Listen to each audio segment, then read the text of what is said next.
Welcome to Aomi Urban Sports Park on day 7 of the 2020 Paralympic Games. This to the final day of group stage action in men's football 5-a-side. Besides the reigning champions, Brazil, Group B is wide open in the battle for second before the semi-finals. The hosts, Japan, and their Asian neighbours, People's Republic of China, intent on making the last 4 of this event to at least have an opportunity to score a bronze medal in Tokyo. Japan and China have both recorded victory over France in the past couple of days. Only one, however, can extend their competition. Brazil also in action against the French in this group.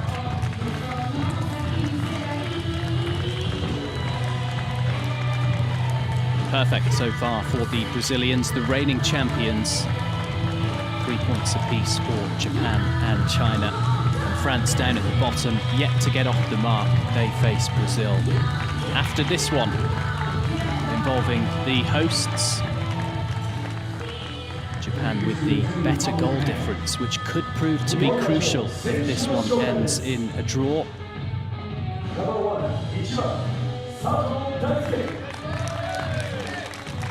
Sato, the Japanese goalkeeper, and relatively young compared to some of the members of the hosts lineup. Sasaki, aged 43. Tanaka, also 43 too. Japan, as ever, captained by Kawamura Ryo. Kuroda Tominari completes the starting 5 for Takada Satoshi's team.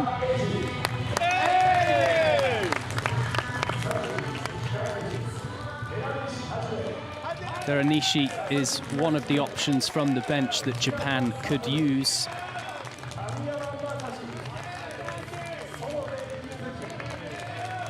And at just 18 years of age, the number 14 for Japan is Sonobe Yuzuki, a very quick and skillful player who I am sure we will see at some point. Against China, China sticking with the team that they have used from the start in this competition, including Liu, their more attacking-minded player, captained by Zhang. And Yu Yutan and Zhu Ruming are the other 2 players selected to begin this very important match against Japan. Zhu Yufei has a slender squad in Tokyo, just the 2 outfield options to select from. Wang and Tang, Liang also in the mix as well. And China, perhaps crucially, have a couple of players who are a caution away from missing the semi-finals were China to progress. Tang on the bench and Liu starting for China. One more yellow card, given they already have a caution to their name in this event, and they will be suspended for the semi-finals, and that would be a huge blow, of course.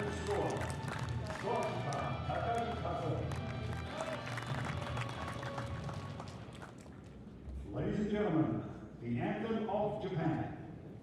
Nihon Koka no Enso desu.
Delivered loudly from the heart, the anthem of Japan, now that of China. The anthem of the People's Republic of China. 続きまして、中華人民共和国国歌の演奏です。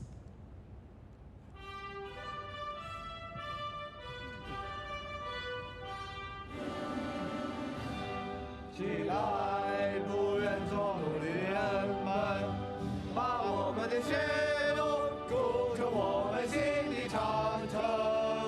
中华民族到了最危险时候，每个人被迫着发出最后的吼声。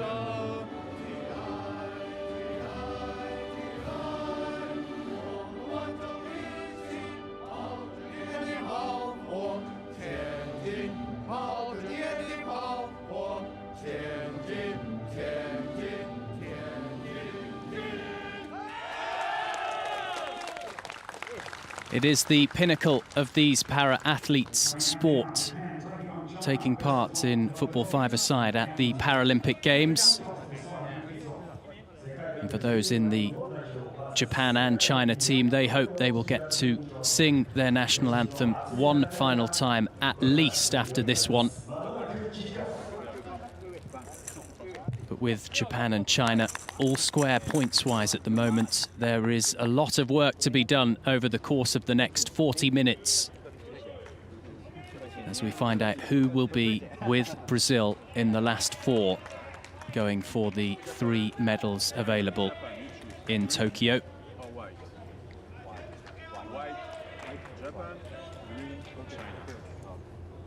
The white side of the coin, and successful in terms of the coin toss for Japan and Kawamura. Good game. Good game. Good game. Good game. Good game. Good game.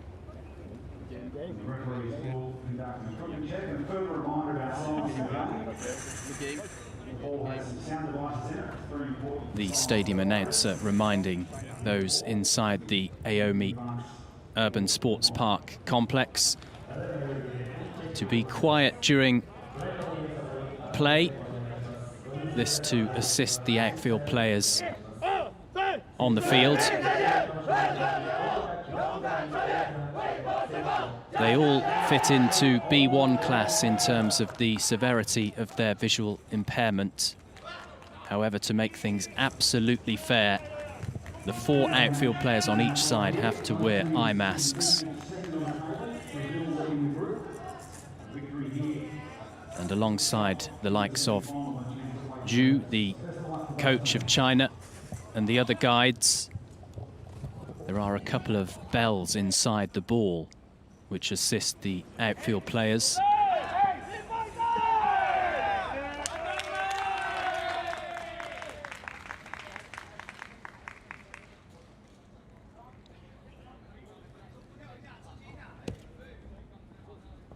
We're almost ready to go.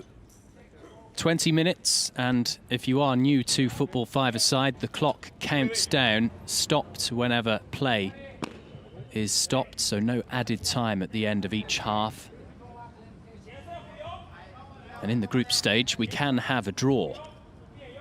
We've not yet had a draw in any of the matches in the 2 groups in Tokyo.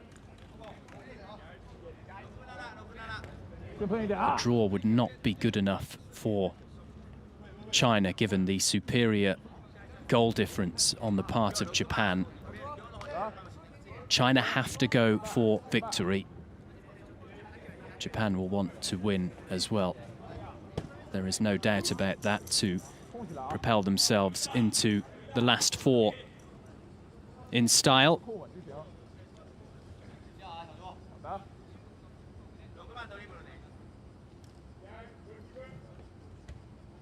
China to get us underway, with Yu standing over the ball.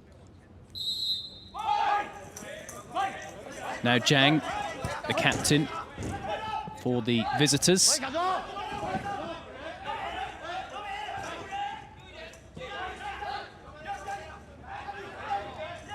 Immediately, China looking to attack. This being a morning match, in the Japanese capital. It is very warm, however, 31 degrees C at kickoff. Humid as well. On what is for us the final day of the month. Sasaki under pressure, right on the edge of the byline.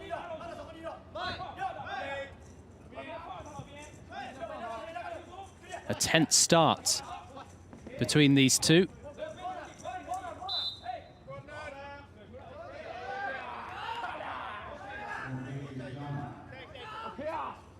The corner given the way of China.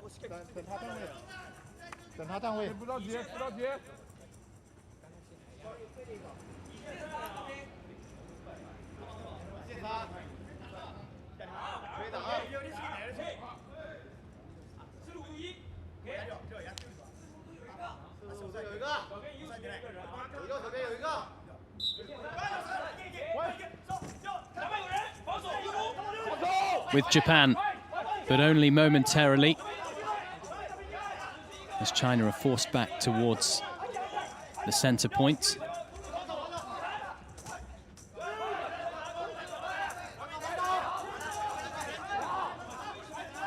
Yu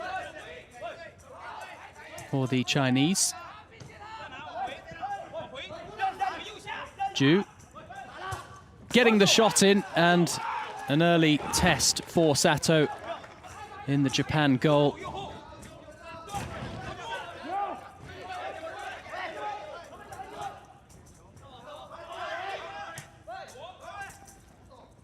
Slightly brighter start for China. And here's their captain, again shooting at Sato. Zhang with the second opportunity for China in the first couple of minutes.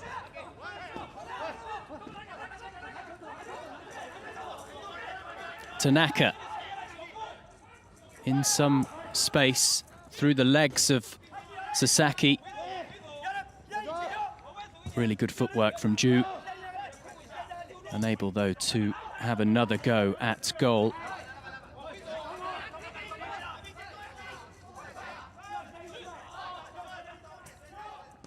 Yu using the sideboard. And has possession again. Zhang.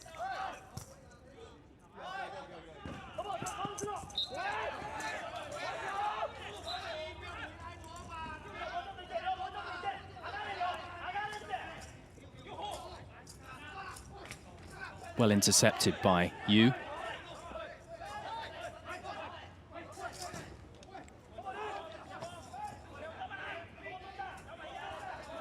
Kuroda. Japan able to force through their first attack of this final fixture in Group A. Ju skipping by the challenges of Japan.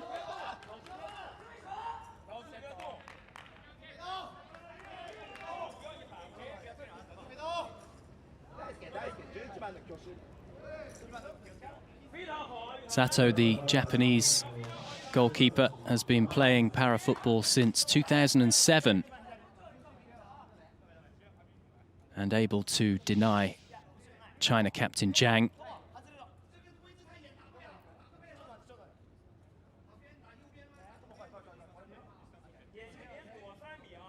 The goalkeeper's a really key part of this sport because although only one of 3 guides that can help the outfield players, evidently the closest to all of them, given their position on the field of play.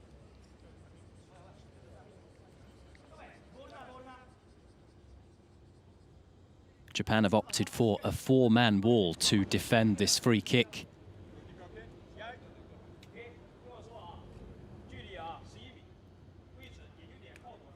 Perhaps Zhang, the captain, may peel away on the right from this set piece.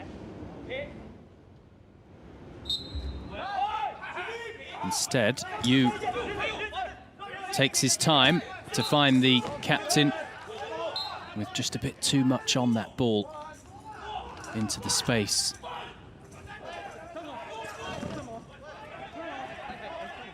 Ju challenged by Kuroda. And Japan have possession themselves, which is a rarity in this first period up until now. China starting the brighter of the two. And that perhaps because they know that they have to win to make it out of this group. Zhang.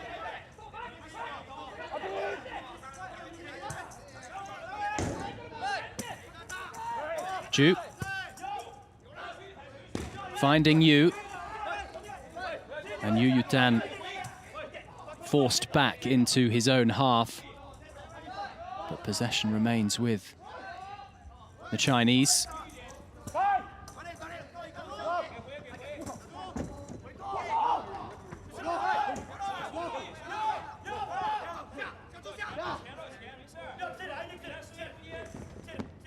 China so far have been beaten 3-0 by Brazil in this group, but they're in with a chance of making it through to the last four, courtesy of a very impressive, hard-fought 1-0 victory over France. That was in their last match.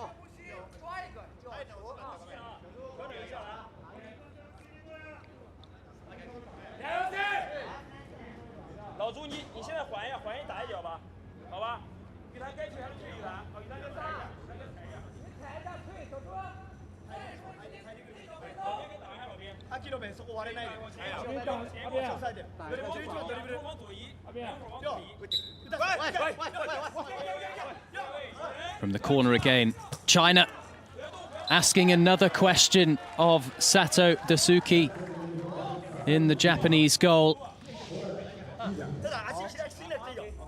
A shot in around a crowded area from Ju, and he'll be involved in the subsequent corner.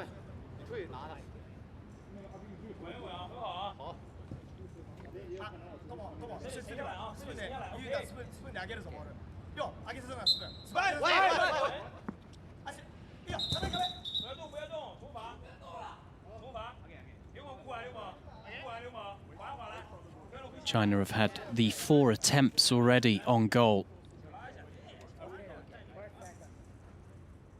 Sato being kept extremely busy in the early stages.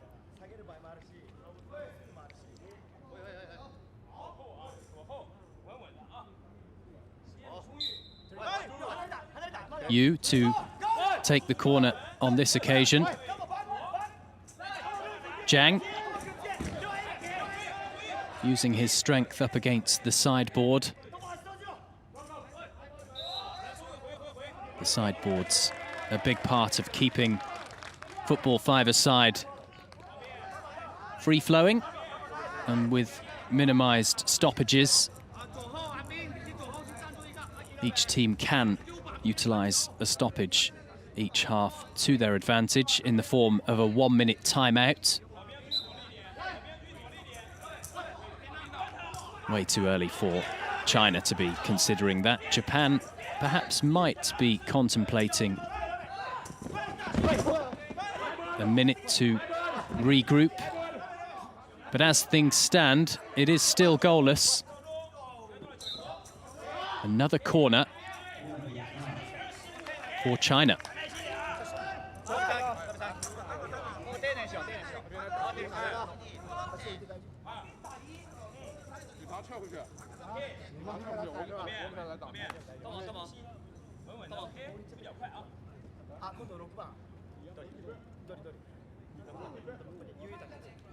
A slight change here because Zhang has tended to be a recipient of corners. On that occasion, he was involved in taking it.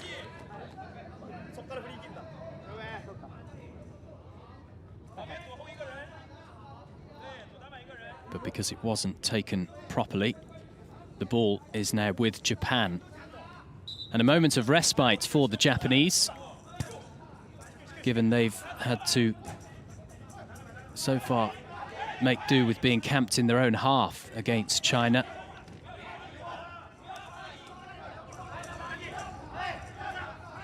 Tanaka working with Kawamura. Is there an opportunity now for Kuroda and Japan? Sasaki dispossessed, but it's still with Japan. Ju for China. Supported by Yu on the right side in quite a bit of space. Play stopped as Ju has got to put back on his eye mask.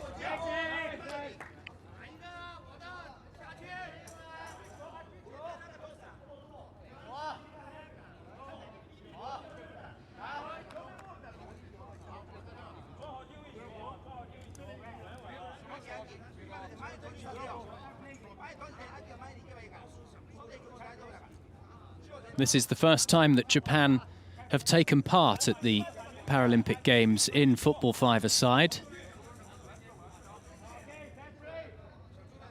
And it was an explosive debut, that 4-0 success over France on day one of this particular event.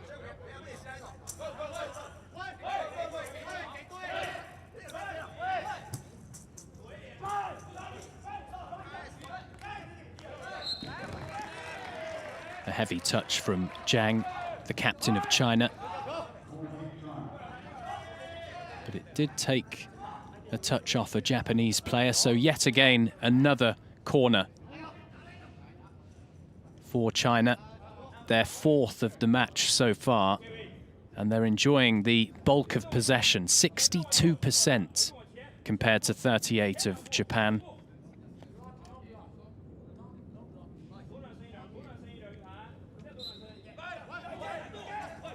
Zhang attempted a shot deflected by the other captain, Kawamura.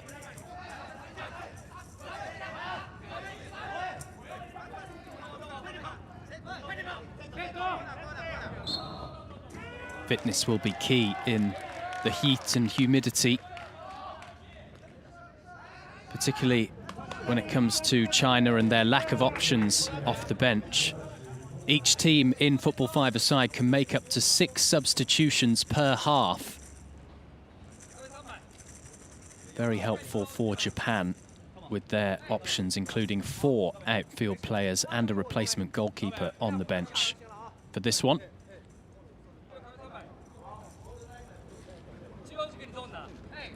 It's not been easy, though, for all of the para-athletes taking part at Tokyo 2020, given the pandemic and various restrictions in their home countries. In the other group, Group B, Thailand, for instance, had to spend several months in self-isolation together at a special training camp away from friends and family in order to partake in this great event. Ju to Yu, and Yu Yutan under pressure from the Japanese captain, Kawamura Ryo.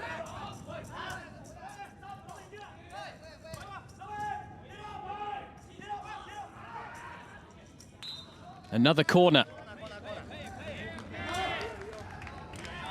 That latest half chance for China started by the really good footwork of their captain, Zhang Jiabin. One of the more technically gifted players on the pitch at Aomi Urban Sports Park. Takada Satoshi, the Japanese head coach, using technology in the form of communication with one of his coaches higher up in the stands within this venue. The report so far, though, between him and his team will be that they are very much second best behind China. Positively, though, for the hosts, they are yet to concede in this one.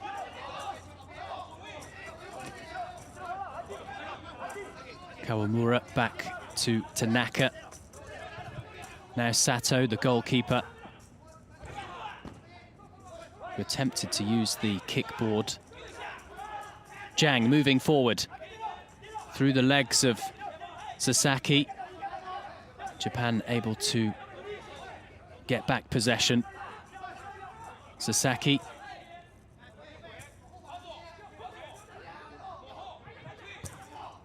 Sato taking his time on that occasion and finding Kawamura.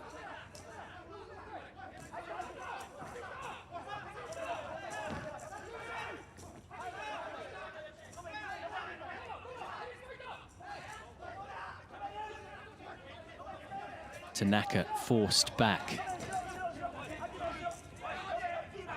Sasaki, who began playing this sport in 2009. Sasaki Roberto Zumi, Brazilian-born, the 43-year-old. A late comer to the sport, but still a para-athlete, taking part in his nation's first ever football five-a-side campaign at the Games. The shot from Ju. And once again, China turning the screw. The opening was there and not too far away from the opening goal. Zhang opting to switch over to the left as China once more advance.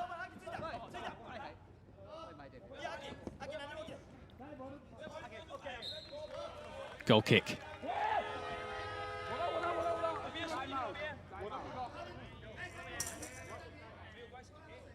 An opportune moment for a drinks break. We have each half featuring a break for refreshments at the halfway point. That given the temperature and the conditions weather-wise in the Japanese capital.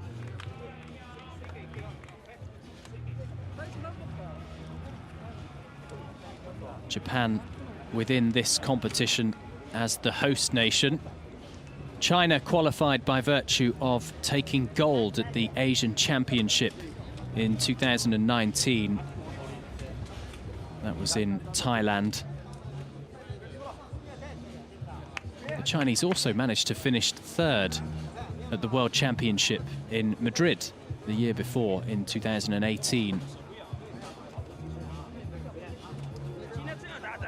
Zhu Yufei will be delighted, naturally, with the dominance from China in the opening quarter of this affair.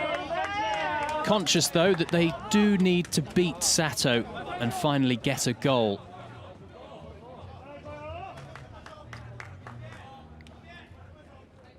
As the officials check the players outfield-wise, equipment-wise.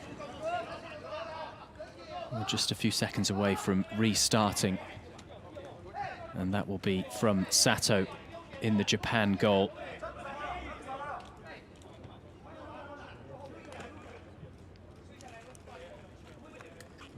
Japan yet to manage a single shot, least of all one on target. China have tested that man 5 times, 4 occasions on target. And they've had 5 corners as well. Yet to score, however. Here's Tanaka, Akihito, Kawamura.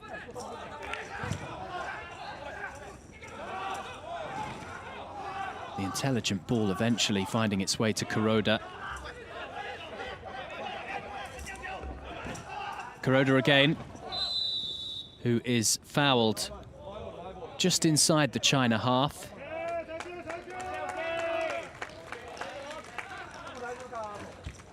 Kuroda got 2 goals in the fine display against France on day 1 of this event.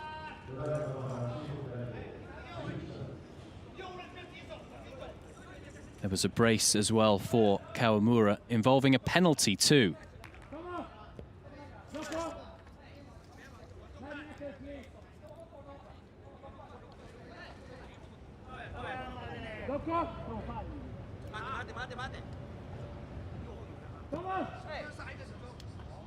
Can this rare set piece for Japan lead to a challenge for Wu in the China goal?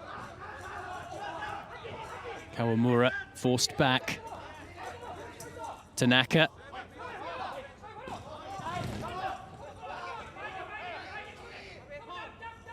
Back with the Chinese captain. Perfect pass to his goalkeeper, Wu.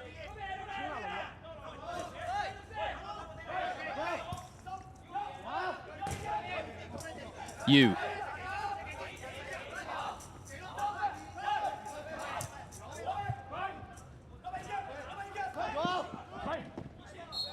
Ju has been pretty much ever present on the wide left side for China throughout this match. No change yet for either teams as Kawamura attempts to get going a Japanese attack. Kuroda.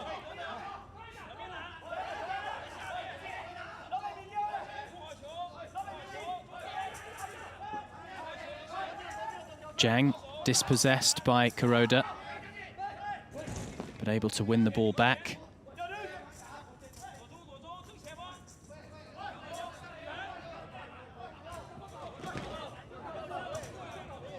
Kuroda to Kawamura. Good battling from Yu. Yu Tan.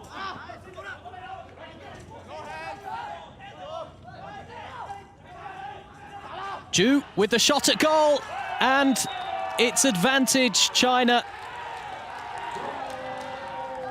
Their dominance finally paying off in the form of a goal in this first period.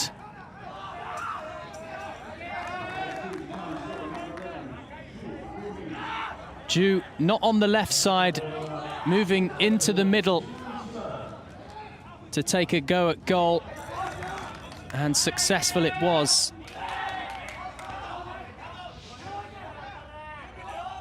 Ju with his second of football five-a-side at the Paralympic Games. Underneath the goalkeeper Sato. And in response, Japan have opted to utilize their one timeout per half.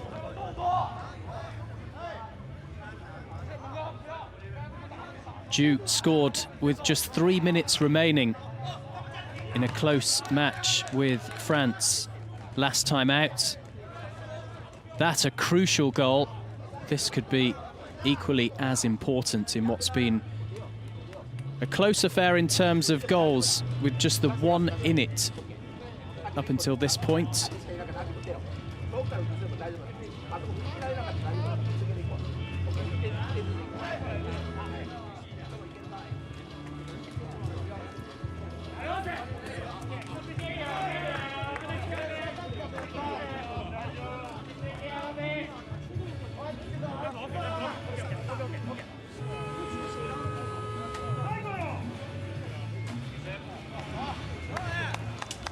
How will Japan respond to finally conceding after a barrage of attempts from China?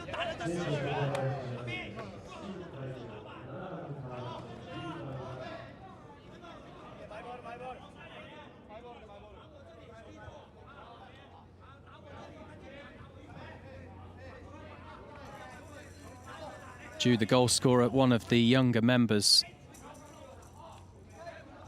of the two teams, aged only 21.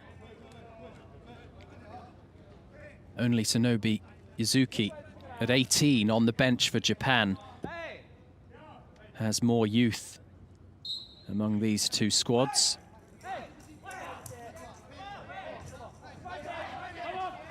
As it stands, China will be progressing alongside Brazil to the semi-finals at the Paralympic Games. Though plenty of time remaining the course of the two teams to change between now and full time.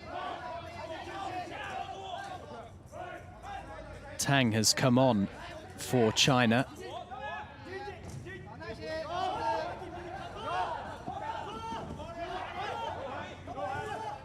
The goal scorer forced back. Here's the captain for the leaders. Zhang unable to get a shot away.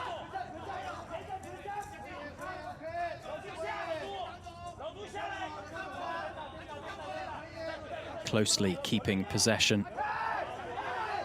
And unchallenged, as he is more than prepared, I'm sure, to allow the clock to tick down towards the halfway point. What can Sasaki do for Japan? No foul from Zhang. Kuroda, who swapped over to the Japanese left at this moment in time.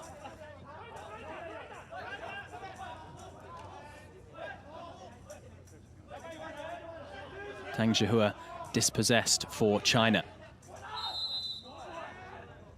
Free kick given against China.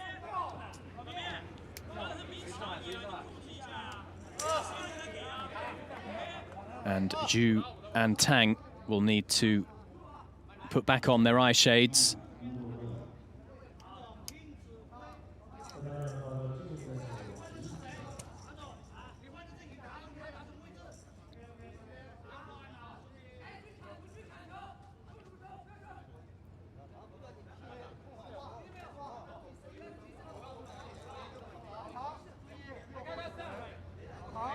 China have committed 3 fouls in this match. Zhu with 2 of those, just the 1 committed by Japan, which is surprising given that the game has been dominated by the attacking force of China. If a single player commits 5 fouls throughout the match, then a penalty is awarded against his team. Zhang on the attack for China. But under pressure from all 4 outfield players of Japan. And that's a foul committed against Sasaki. Roberto Zumi, the Brazilian-born Japan international.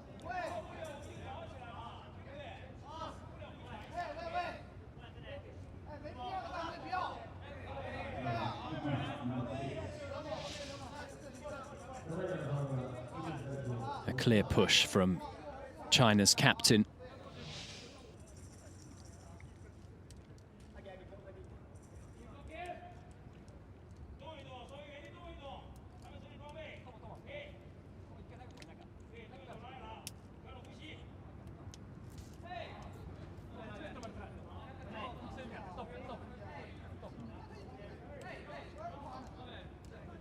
Japan, no doubt, desperate to extend their stay in this competition.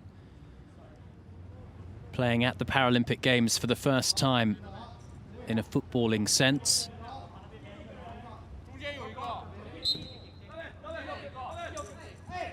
But for a quarter of an hour almost, they are yet to test Wu in the China goal.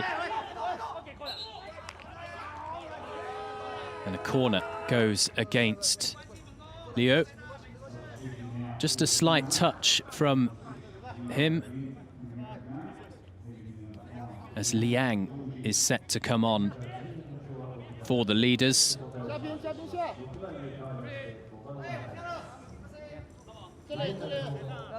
Liang a forward for China.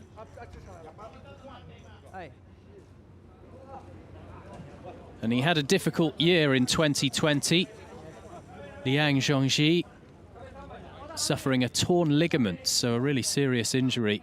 And credit to him being able to get fit again and force his way to Tokyo to play at the Paralympic Games in football. A rare Japan corner Kawamura in a dangerous position just outside the box.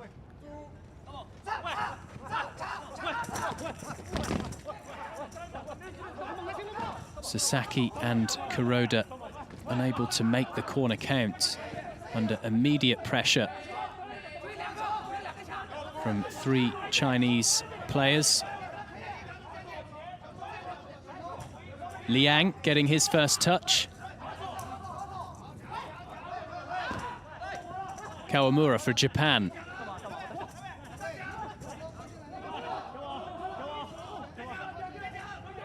Sasaki.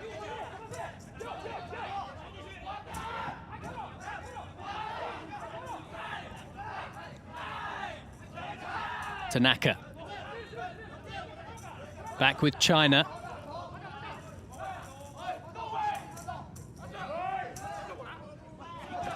And a bit of a stalemate in the center of the pitch following the changes made by China.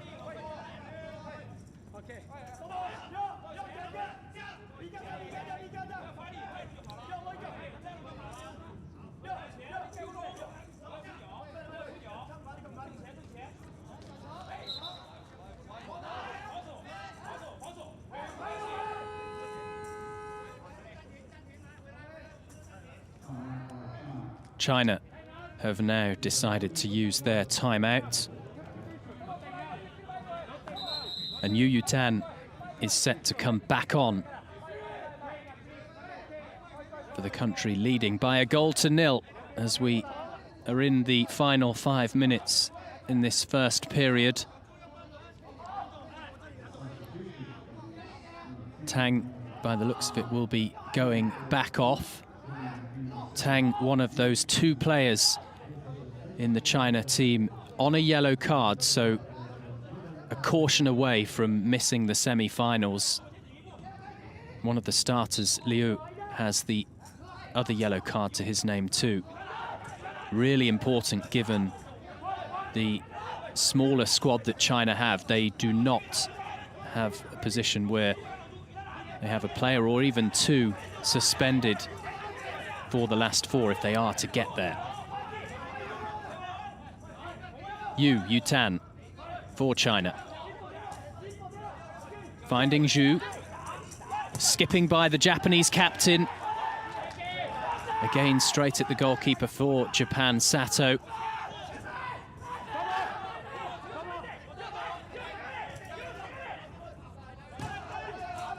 It is perhaps a little surprising Japan have not utilized their replacements yet. Perhaps Takada Satoshi is waiting until the interval before he will make some big changes.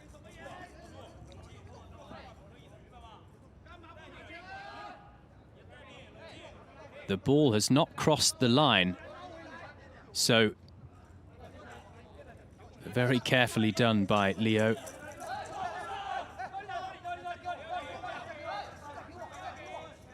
Liu Meng now attempts to get going another attack for China. Yu.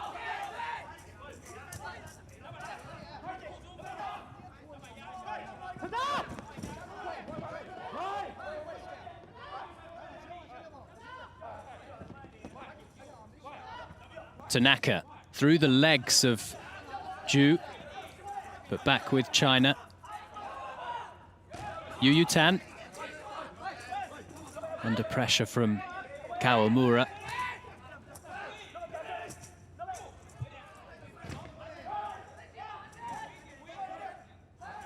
Zhu will look to have a go, I'm sure, here. And what a finish! A terrific strike to double the advantage for China. And they deserve it against Japan. A lovely move inside from his favoured position, Zhu out on the left-hand side.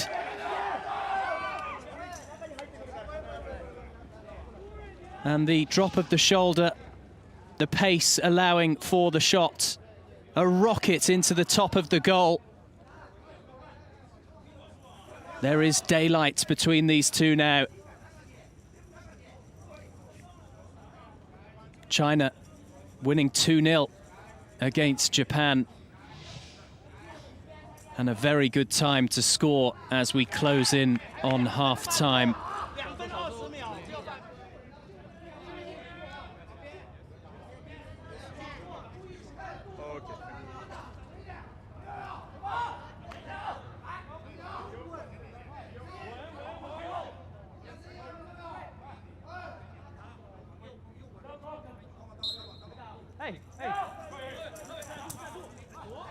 Zhu with the 3 goals as well overall in the tournament, putting him close to Ricardinho and Espinillo of Brazil and Argentina. He'll be part of the conversation regarding the top scorer accolade if he continues. As it stands, it will be China who go through with the Brazilians to the semis. Tang Zhizhua is set to come back on for China, as Liang makes way. A good point in the half as we approach the end of the 20 minutes for Zhu, the coach of China, to make changes, break up play. Though arguably, China are perhaps better going for it, getting a third and really devastating Japanese hopes of progressing beyond the group stage.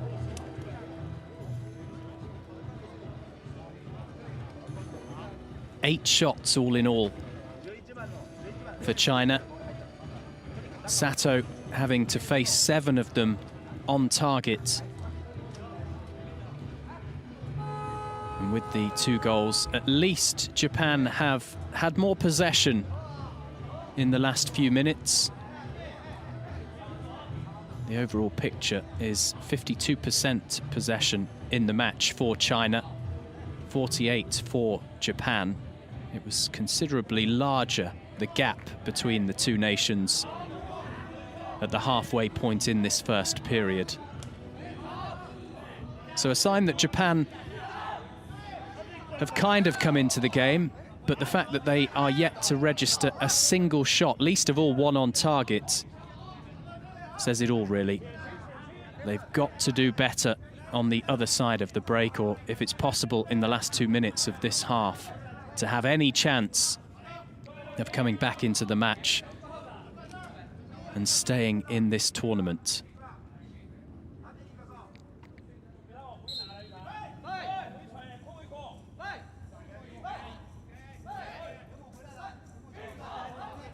Tang, the replacement, on for a second time for China, finding Yu.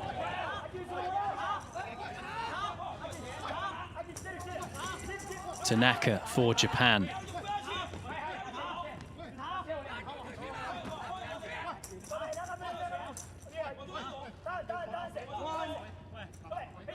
Sasaki, who sports the nickname of Roberto on his shirt, given his Brazilian roots.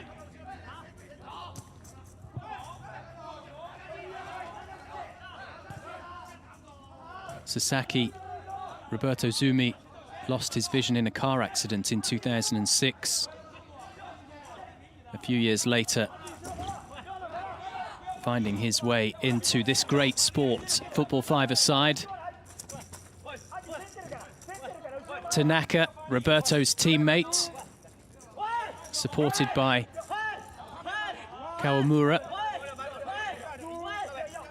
Bit of a deadlock here at the kickboard. And a player can only have the ball at their feet for 4 seconds, no more than 4 seconds. And you can hear one of the officials mentioning the 4-second rule.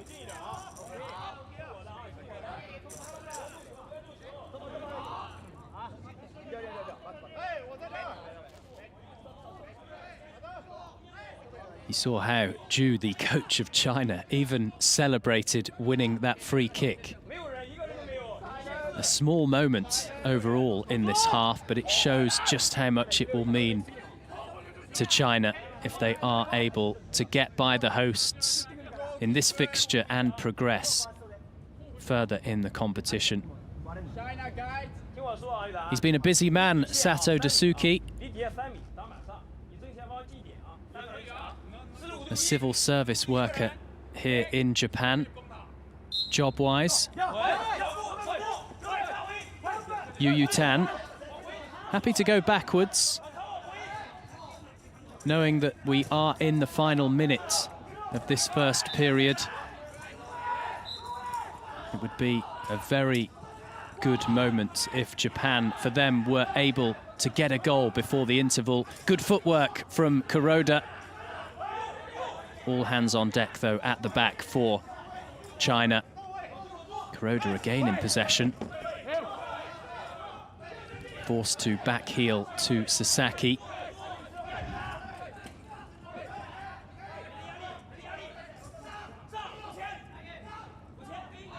Tanaka,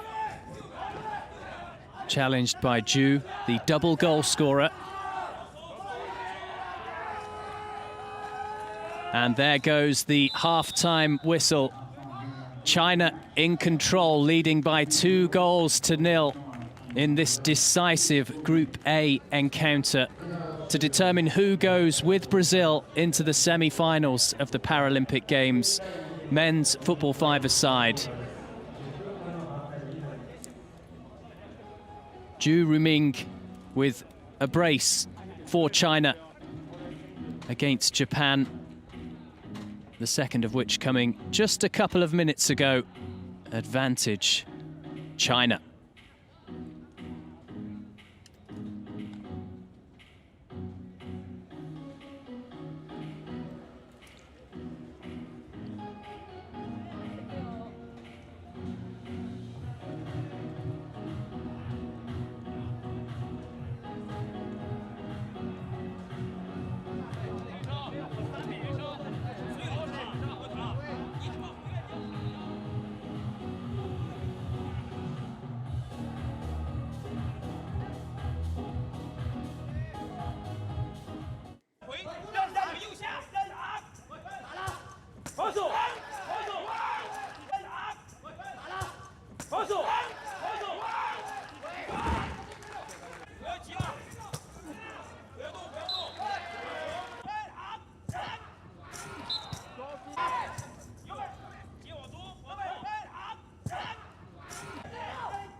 At the halfway point, 2-0 China lead against Japan. Dominant as well on the attempts front. 8 chances overall, 7 on target. And just up on the possession front too. Japan yet to register a single shot against China, trailing by 2-0 ahead of the second period.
するいってますよ。皆さん太鼓から捉えていますが、だいぶ遠くから叩いてくれてます。ありがとうございます。暑い中皆さんお疲れ様です。ありがとうございます。戻ってきた。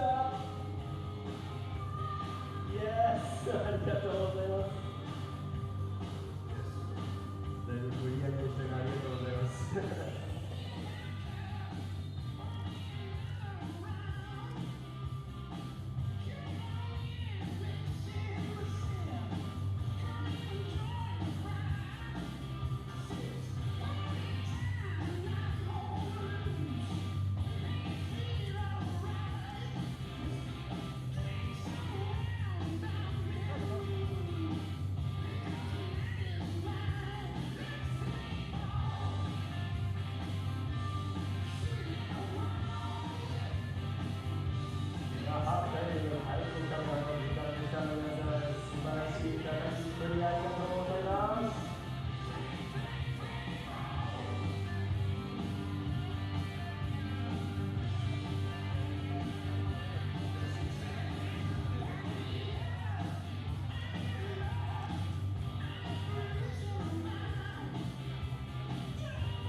China are back out first for the second 20 minutes of this very important Group A match in football five-a-side. 2-0 up, and as it stands heading into the semi-finals alongside Brazil.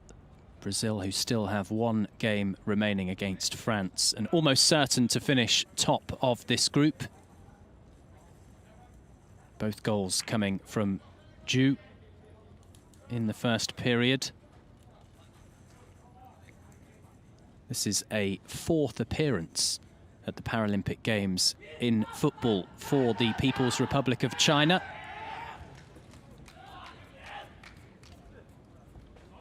They first competed at the Games as hosts in 2008. Japan doing the same as well. Debutantes in their own backyard, but losing on home turf at the moment.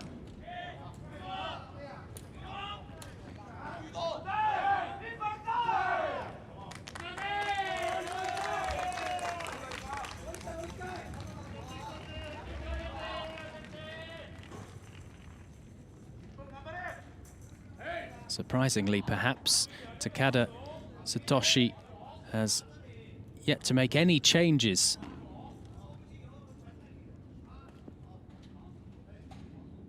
And it will be the hosts who get us started again, kicking off in the second half.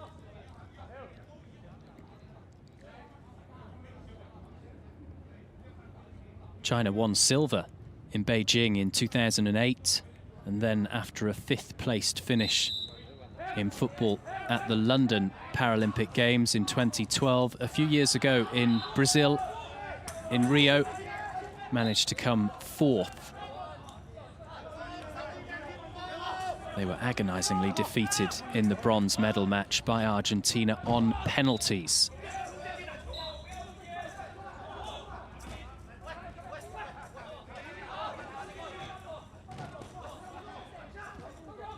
Kuroda for Japan, unable to have a go at goal. Japan failed to test Wu in the China goal in the first period. Sasaki, who concedes a corner early on after the break.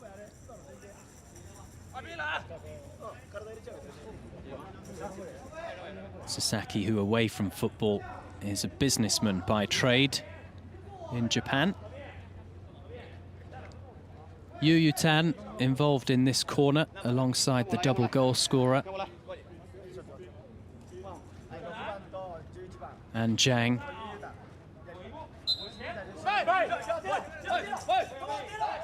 Zhang, whose job away from football five-a-side is a massage therapist. And given he's only 27, surely a couple more Paralympic Games left if he so wishes. Certainly when you look at some of the older ages of the players involved in this match. Two 43-year-olds for Japan, Sasaki and Tanaka.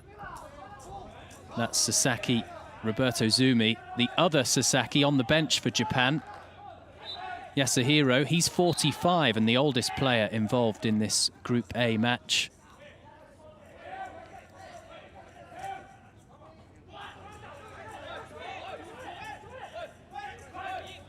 Zhang.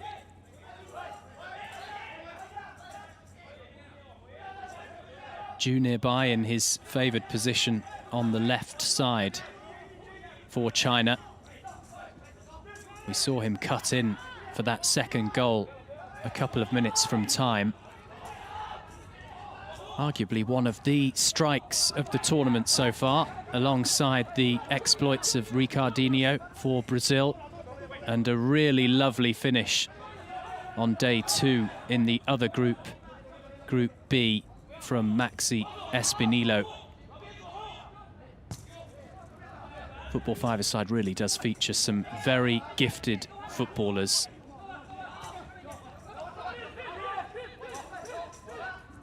Leo.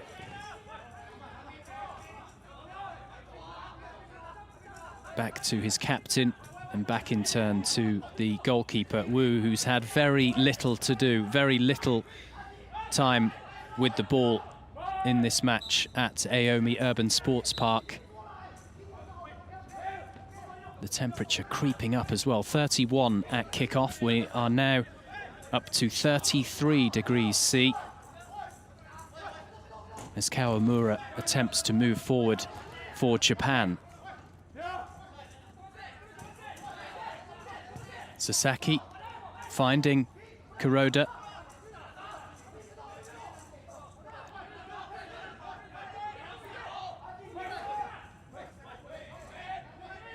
Yu Yutan, watched by 2 Japanese players.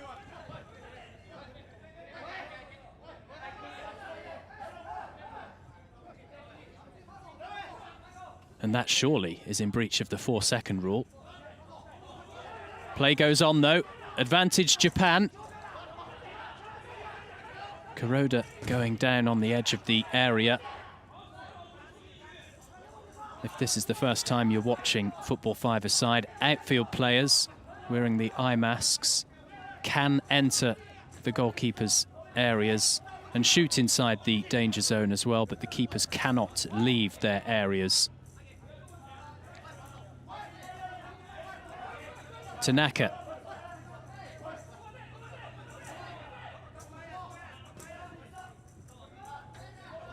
The goal scorer.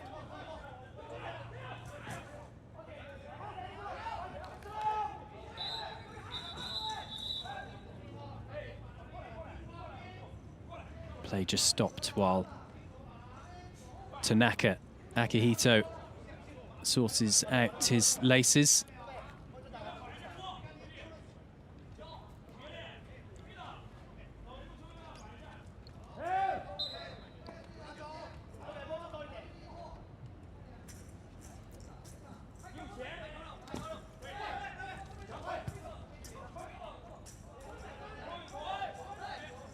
Zhang.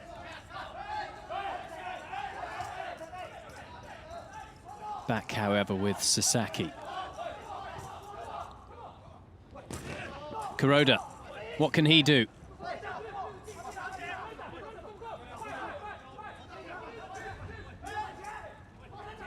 Kuroda for Japan. Finally, an attempt at goal. A move in the right direction for the hosts. Escaping the 3 Chinese shirts all around him. Not on target, but it is hopefully for the hosts. The beginning of a bit of a challenge for China in this group encounter.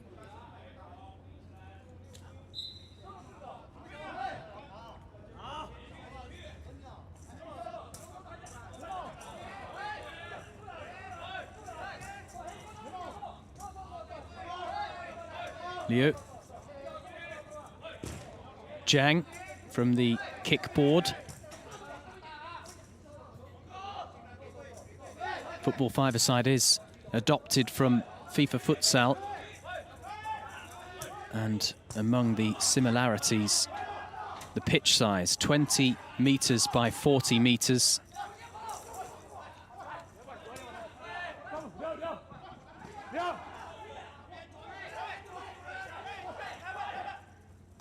Sasaki finding Kuroda, who's upended by the Chinese captain.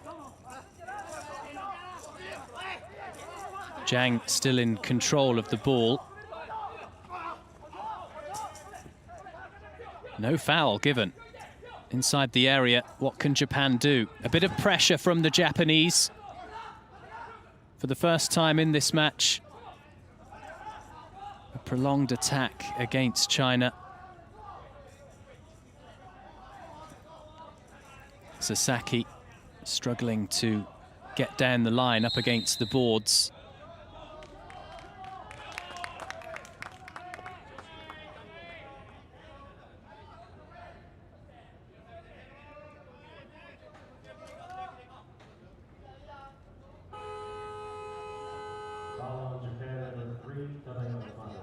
A sub is being made finally by one of the 2 teams this side of the half-time break. Tang is being brought back on for China.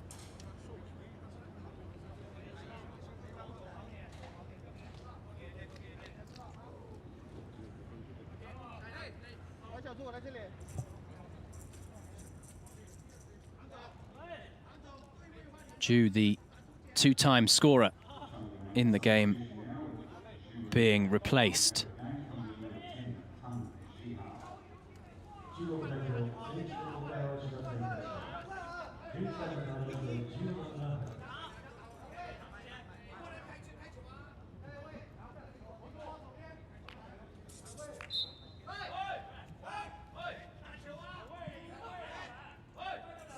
The last time Japan were competing on the world stage in football five-a-side, away from the Paralympic Games, given this is their first appearance, was in 2014, also in Japan at the World Championship. And the hosts on that occasion were able to finish 6th.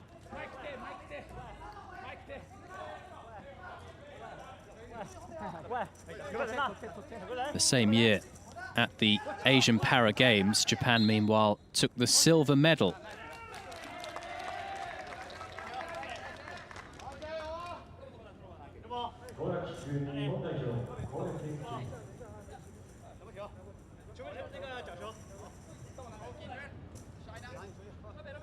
Japan's pressure in the second period continues in the form of another corner.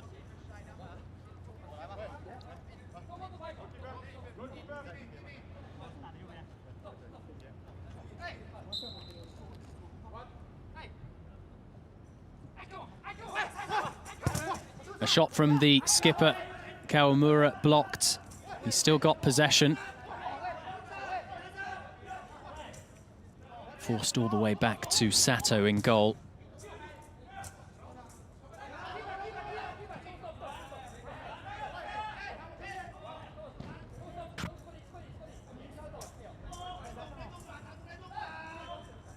Zhang.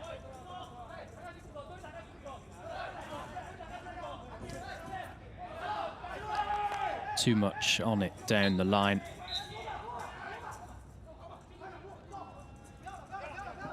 Same again too for Kuroda of Japan. The keepers most of the time tend to release as quickly as they can towards the most advanced player.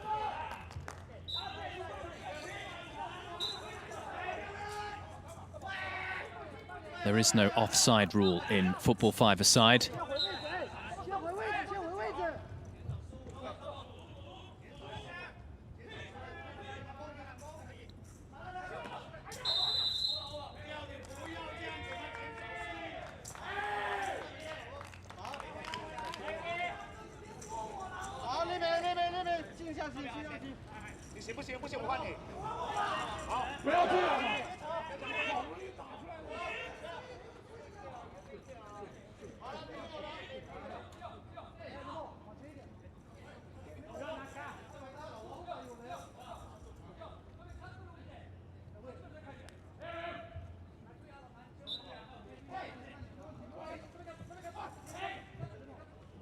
The chip on towards the area from Japan. Sasaki unable to get to the ball first ahead of Wu. Now China move forward. And not a bad effort at all from Tang.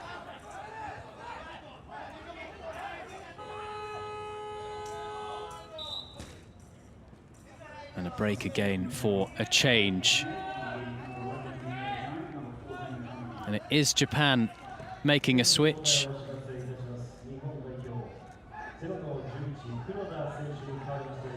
Kuroda is coming off and Sonobe Yuzuki is to enter. The 18-year-old who is a very nippy football five-a-side player and badly needed.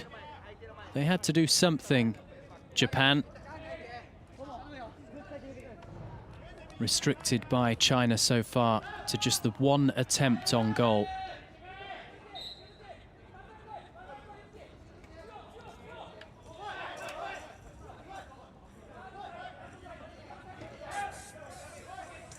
Sonobe made his debut for his country a couple of years ago, having started in the sport in 2014 as a child. He's still a student.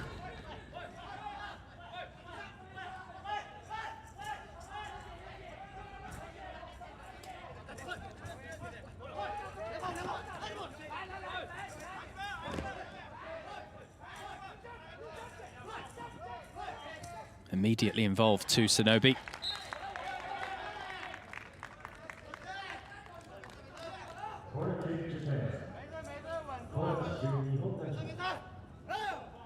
China having to deal with some pressure in spite of their two-goal advantage.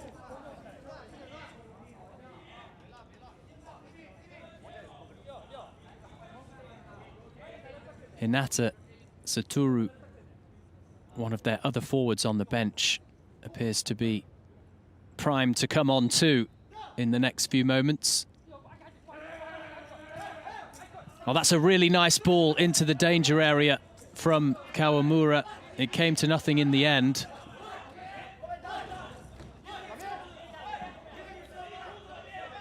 Sasaki, the replacement Sonobe,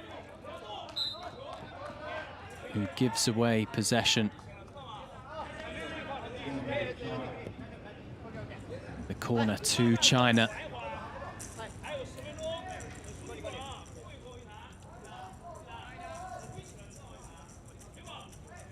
So the final match after this one on the last day of group action at the Paralympic Games involves Brazil, the four-time gold medalists, up against France. France on 0 points. And as it stands, they will not be able to progress, with China moving up to 6 points.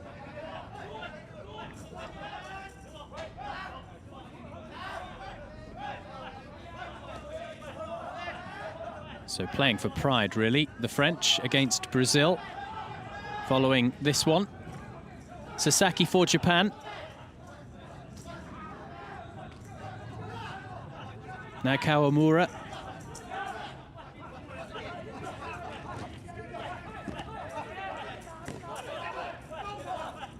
The ever-present Zhang converting defense into attack. Just a few seconds before a drinks break, which we'll have as soon as the ball is out of play. Next.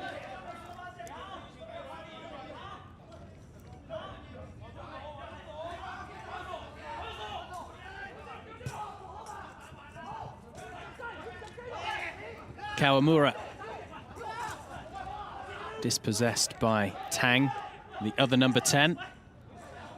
Now Tanaka. Is there an opening that Japan can find to really trouble Wu in goal?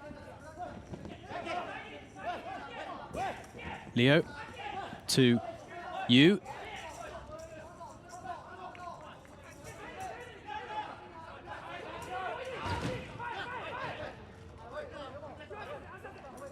Really fascinating battle between the two captains up against the board. Tang.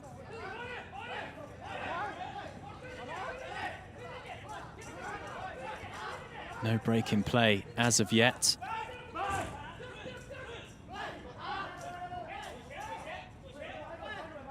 Tanaka.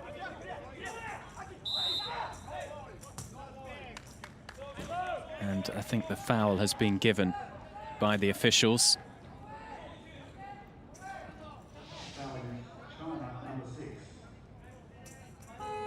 And it's against the captain of the Chinese, Zhang. Finally a break for fluids. And also good so far for China, in command with the 2 goals from the first half delivered in style by Zhu, particularly that second.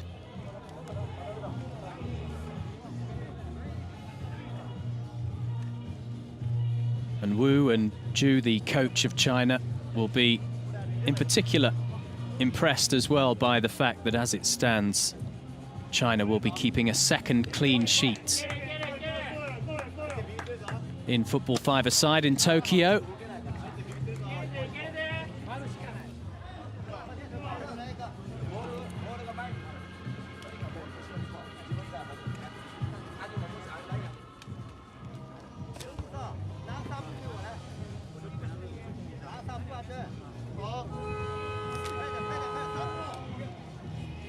At the moment, it is only China who are staying alive in this competition, dancing their way through, surely, to the last 4, and at the very least an opportunity for them to go for a bronze medal.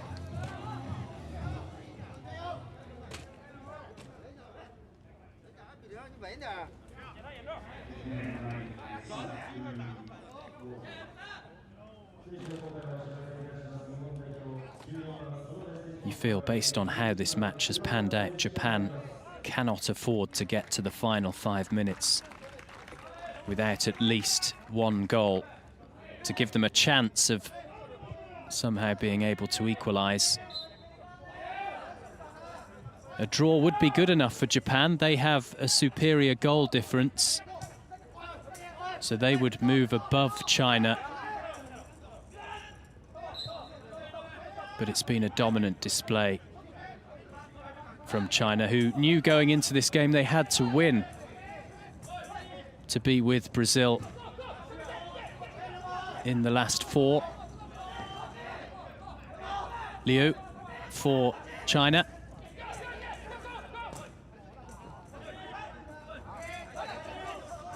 Zhang battling again with Kawamura.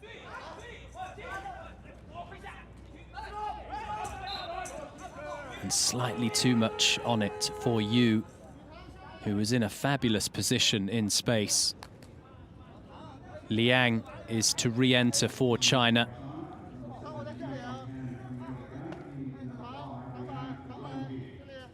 Coming off Yu Tan.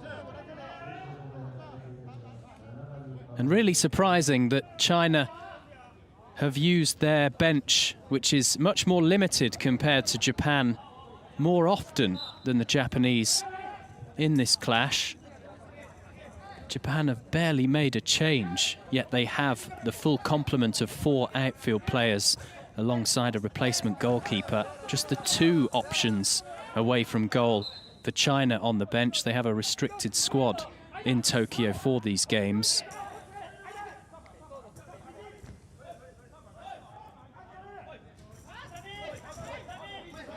But evidently, what Japan have in the way of their 4 outfield players is not working. They're trailing by 2-0. They've really failed to create much, too, at Aomi Urban Sports Park. In contrast to that fabulous victory on day 1, 4-0 against France.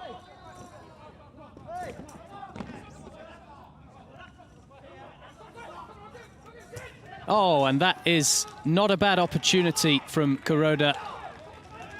Firing wide, but doing magnificently to get into a position to shoot. A slightly heavy touch before the shot. Not helping at all, and what an effort from Zhang. The diving save from Sato to keep it at 2-0.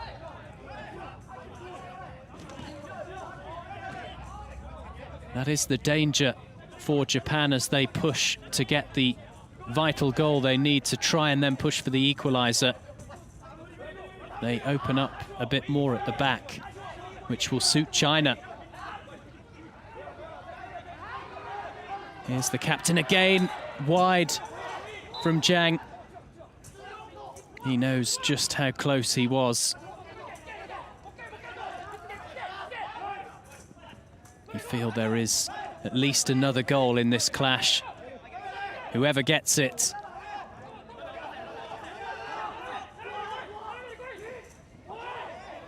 No foul by Liu. Zhang for China. All alone, really, in an attacking sense. He's got support in the form of Liang.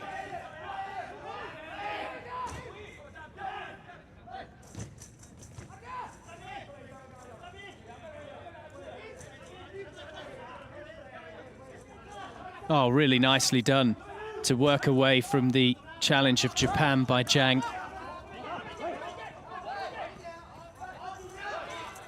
Tang in possession, one of 2 Chinese players on a yellow card. They cannot afford, Tang and Liu, to get another caution because they will be unavailable through suspension for the semis.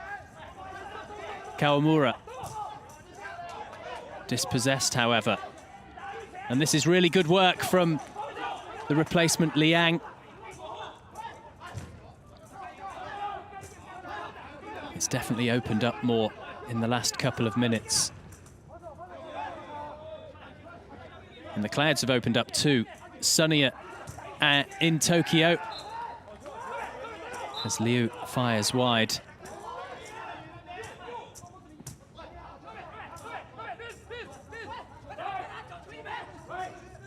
Tang calmly trying to play away from his own box.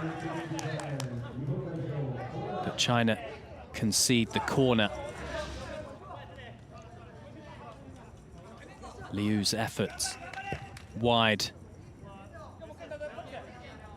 And that one saved by Sato.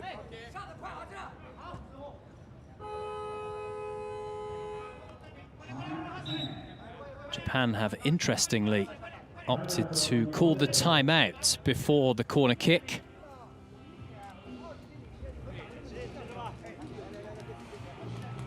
Takada Satoshi will be aware that this is another opportunity from a set piece to challenge China.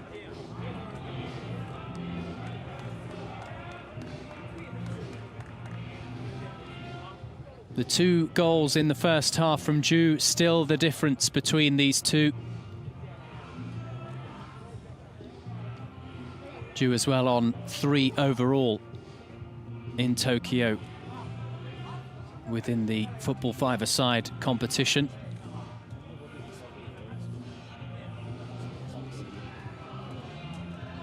It's a big 4.5 minutes or so for Japan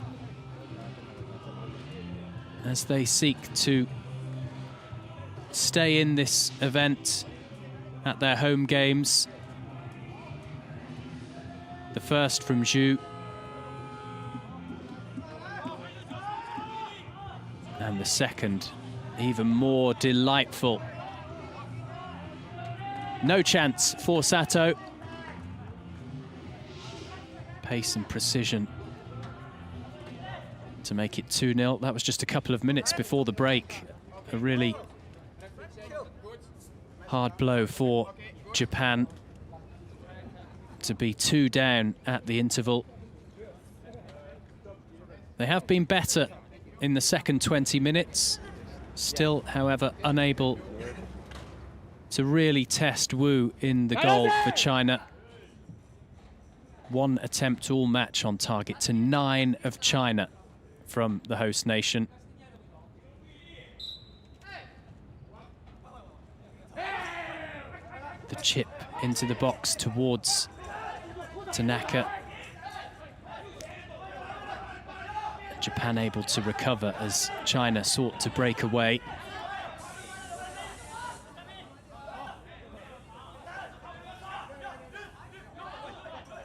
Sasaki utilizing his goalkeeper. Clever ball to Kuroda. Kuroda does well and wins the foul.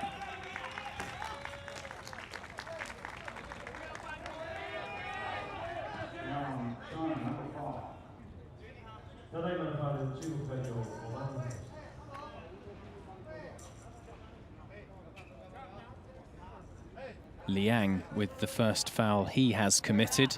Zhang, the captain of China, has committed 3, so only a couple away from conceding a penalty. Sasaki has conceded the most fouls, meanwhile, for Japan, 2. And that says quite a bit as well, really. The team trailing have conceded fewer fouls. It should be the other way around, really, because China have been so dominant in attack.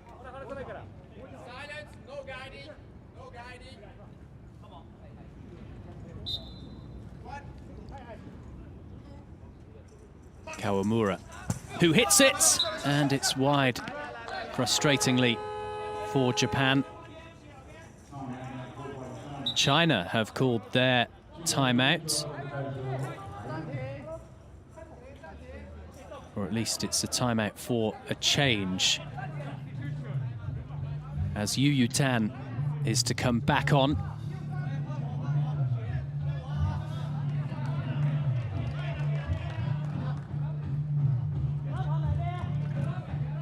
And there seems to be a little confusion regarding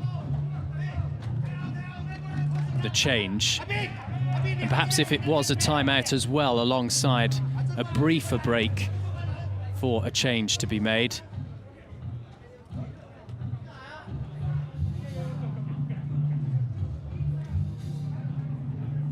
Ju is an animated figure on the edge of the pitch, the coach for China.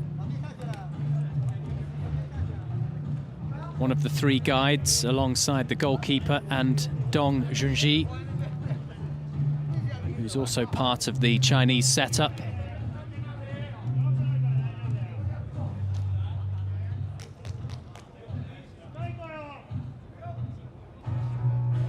The replacement goalkeeper for Japan we just saw, Kamiyama. And for the first time in this match, Zhang, the captain of China, makes way and is subbed out. Tang back on. Tang, one of those 2 players on a yellow card, so he will need to be careful in the final 4 minutes.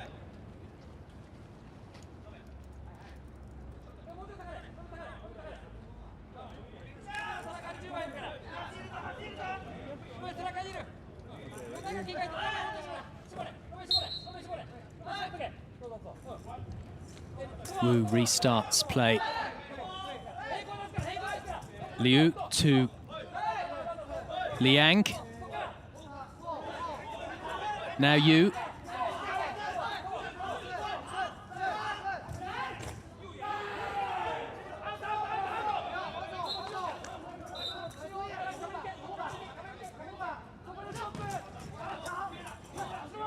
Kuroda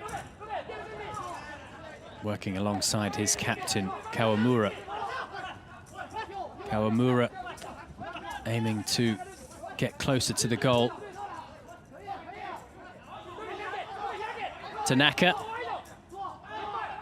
finding Kuroda. But Liang was there as well for China.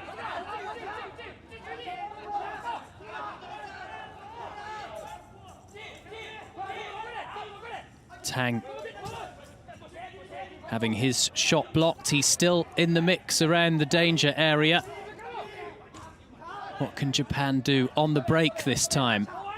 And a clash of heads involving Sasaki, Roberto Zumi, and also Yu Yutan of China.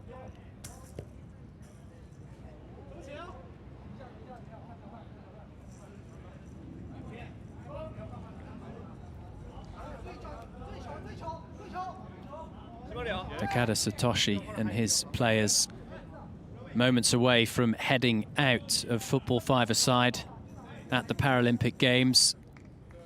They have to score imminently to have any hope of turning this fixture around and turning their fortunes around to be on the game in the group. Kuroda fighting away with Louis.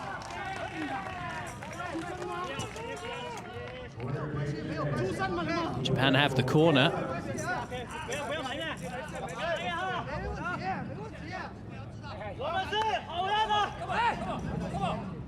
Kuroda scored twice in the fine 4-0 victory against France. Kawamura with a brace as well. Just one goal from either of those, and we could have a very interesting climax. Kawamura attempting to get the ball into the box.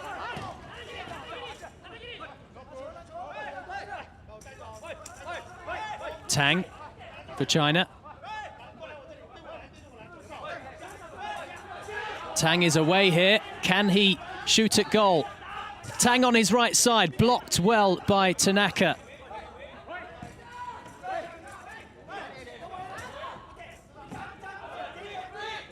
Liang.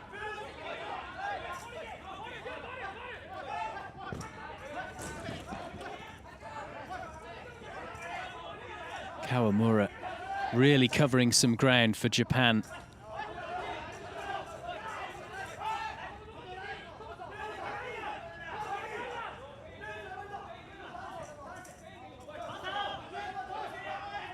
Good defensive work from Sasaki.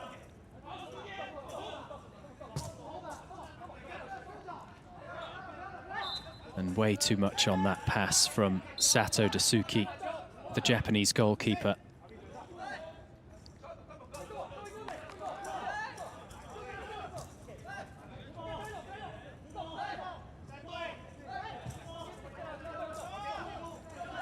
Liang. Yu.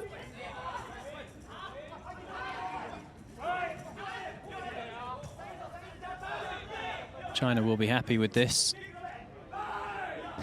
We're getting closer to the final minute. Quickly taken by Sato. This time finding Kuroda.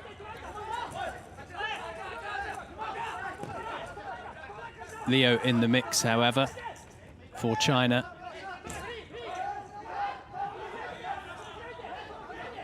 Japan have got to get the ball forward. Sasaki. Sato.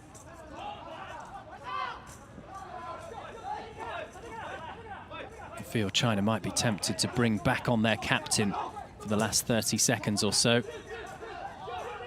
They might not have the opportunity, though, if the ball stays in play.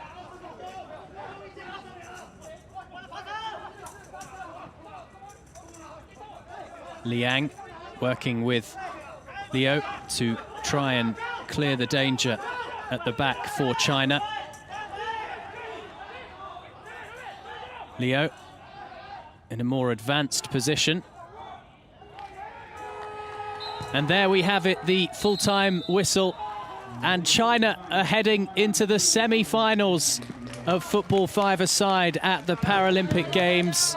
A comprehensive victory, a dominant display for the former silver medalists in this event, beating the hosts, Japan, 2-0 in the end, and both goals scored by Zhu Ruming in the first period. Heartache for the Japanese, who after starting this group so impressively with a 4-0 victory, have since lost by 4-0 to Brazil, and now by 2-0 against a very committed and organised China team with the magic of Zhu. 2-0 in the end inside Aomi Urban Sports Park.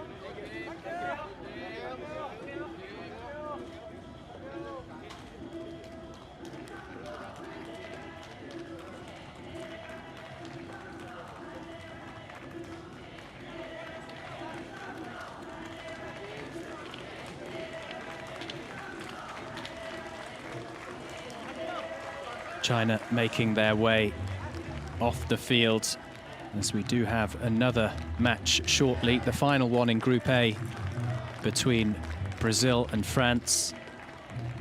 Job done, though, for the Chinese. They are in the conversation for the medals. They will at least have an opportunity to go for bronze.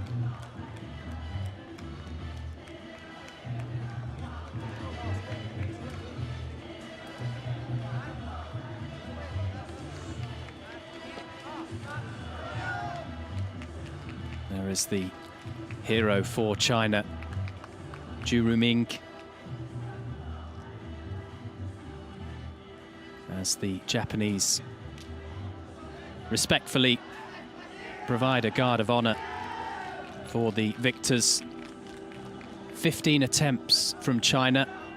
Japan with 5 in the end. It was 0 at half-time, so a better second period. They didn't concede after the interval either. China, however, dominant overall, 11 on target. And the improvement from Japan also shown with the possession ending level. China, we know, will finish with 6 points in Group A. Japan on the 3. Brazil, France still to come.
China successful in their final match in Group A of football five-a-side, winning by 2-0 against Japan.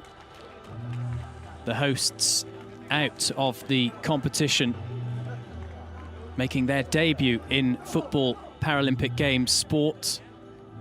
China recovering from a defeat in their first match in Tokyo to Brazil 3-0, to beat France by 1-0, and then to win by 2-0 against Japan.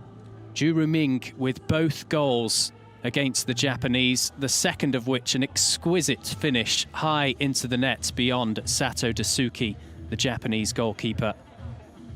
And Ju has 3 overall at the Games, having scored as well against the French. So China in to the semi-finals.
tu vai com a boca, não? Sai daqui, sai de perto do microfone. Mais pra esquerda, mais pra esquerda, Donato, mais pra esquerda, Cássio. Pode vir mais, faz o escanteio, Cássio. Pode vir mais, Thiago. Tem mais, Damião, pra direita. Bandeirinha? Estão marcando aqui? Que coisa linda, hein? O investimento. Que jogo!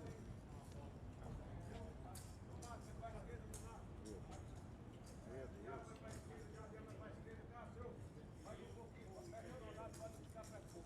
Certo. Aí,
guys, they punch them by ear. So like the half-time break, Half-time break. and then before we start. Yes, exactly. Half-time break, you know, or before the match or after the match. Thank you.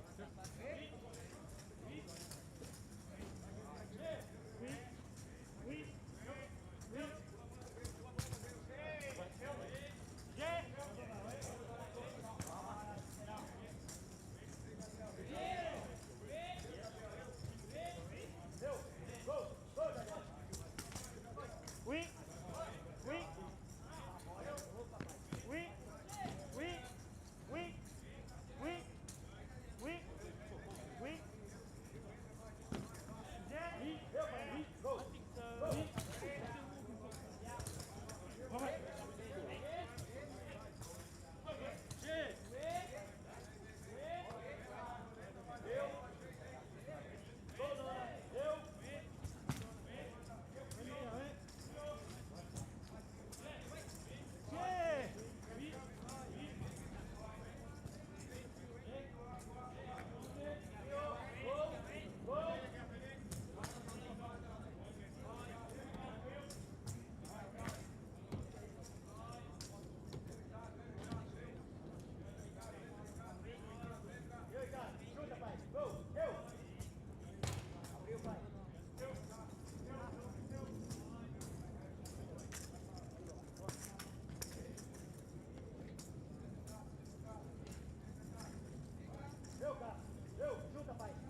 regresso na Maria Braga. Estamos de volta, não estranhe esse visual, porque está muito calor aqui. A gente trabalha com esse chapeuzinho aqui. Todo mundo quer ver? Aí esse chapeuzinho aqui, o nosso repórter cinematográfico. O Ronaldo Dias, olha como é que ele está. O chapeuzinho, essa eu te peguei. Enfim, muito calor aqui, a temperatura batendo 33 graus fácil. E eles deram isso aqui, isso aqui é genial. Ó. Tem uma garrafinha e aqui dentro tem uma toalha, tá? E aí o que você faz? Não é pra tomar, não. Você pega a toalha umedecida, gira ela.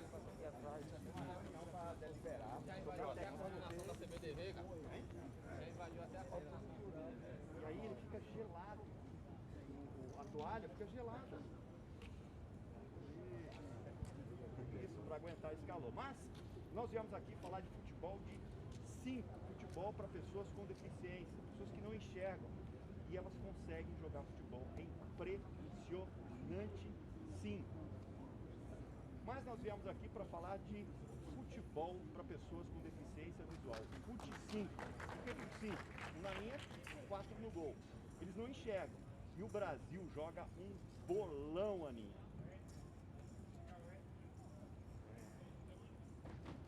Pô, saíram bem na hora, hein? Saíram? Ah, saíram, porque senão eu ia...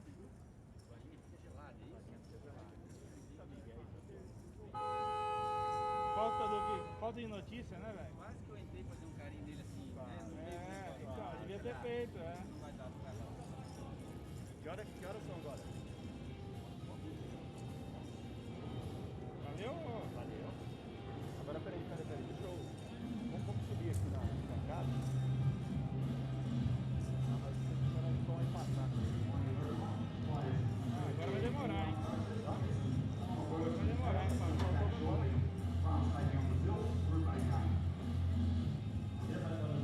Vamos aguentar aqui que a gente mata tudo.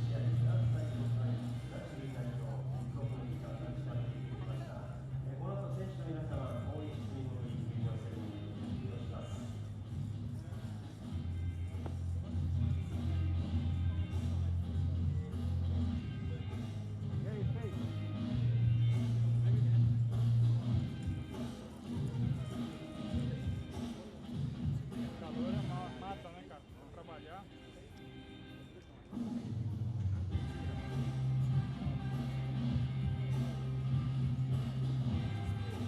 Vai complicar, ei, Luiz.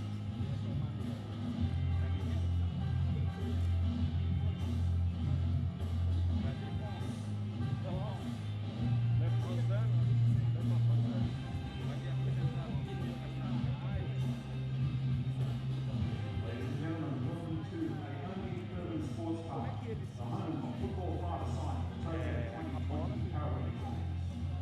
本日は東京2020パラリンピック5人制サッカー in 青海アーバンスポーツパークにご来場いただき、パラリンピックにご参加ご協力いただき誠にありがとうございます。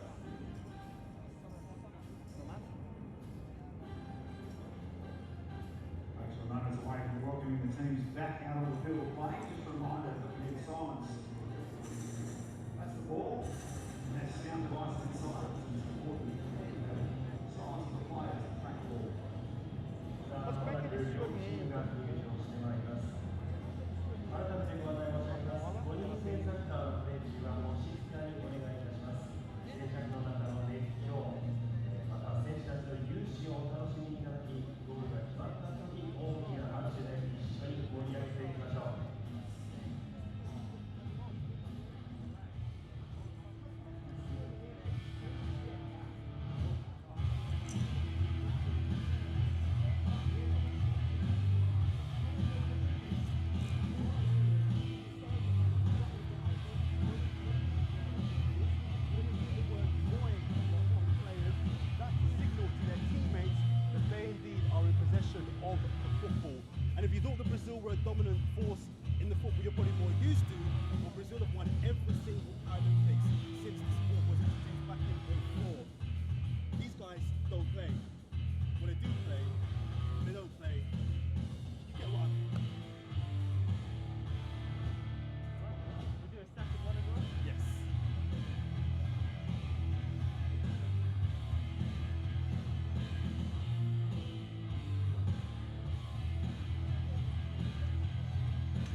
five-a-side Paralympics where Brazil will be taking on Germany.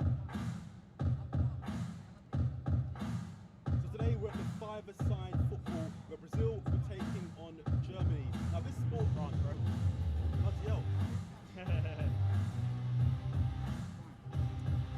So today we're at the five-a-side football where Brazil are taking on France. Now five-a-side football is a relatively new sport in the Paralympics. It made its debut back at the Paralympic Games in 2004 and it's exclusively played by athletes with visual impairments. What was that? I hear you asking how they know where the ball is. There's a ball bearing inside the ball to notify all the players where the ball is. And you're going to hear the word boy used a lot in this game too, because that's when the players are signalling to their teammates that they indeed have the ball. Now, if you thought that Brazil were a dominant force in the football, then you're probably more used to watching. Brazil have won every single Paralympics since the sport's inception back in 2004. These guys don't play.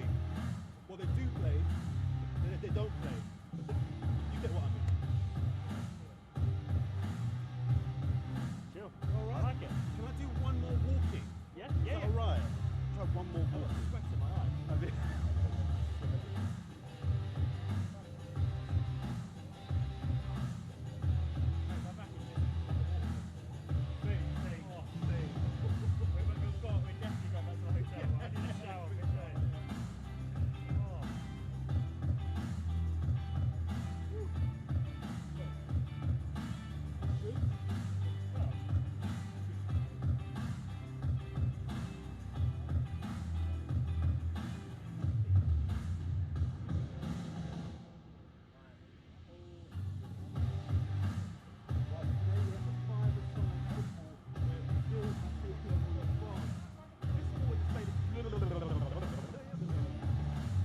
There are 8 countries competing for Paralympic football five-a-side medals. Argentina, Spain, Thailand, China, Brazil, France, Morocco, and our host nation Japan. The 8 teams are divided into 2 groups of 4 teams each. Now this sport is relatively new sport to the Paralympic movement. It first made its interest. Sorry. 中華人民共和国、ブラジル、フランス、モロッコ、日本の8カ国です。まずはこの8カ国のチームが2つのグループに分かれ、決勝トーナメントを目指して対戦します。It made its debut at the 2004 Athens Games and it's exclusively played by athletes with visual impairments. Sorry, what was that? Yeah, you're asking me there, so how do they know where the ball is if they can't see it? Because And a reminder again, folks, for COVID protocols, you must be wearing a mask or face covering at all times. Remember to wash and sanitize your hands regularly and maintain physical distancing. ご来場の皆様にご案内申し上げます。新型コロナウイルス感染拡大防止のため、会場内ではマスクの着用、手指の消毒、接煙施設とフィジカルディスタンスの確保をお願いいたします。ご協力ありがとうございます。The weather remains hot here in Tokyo. The football is even hotter. But a reminder to stay hydrated, drink plenty of water, take breaks and avoid heat stroke. 会場の皆さんも十分な水分補給を行い、熱中症にご注意ください。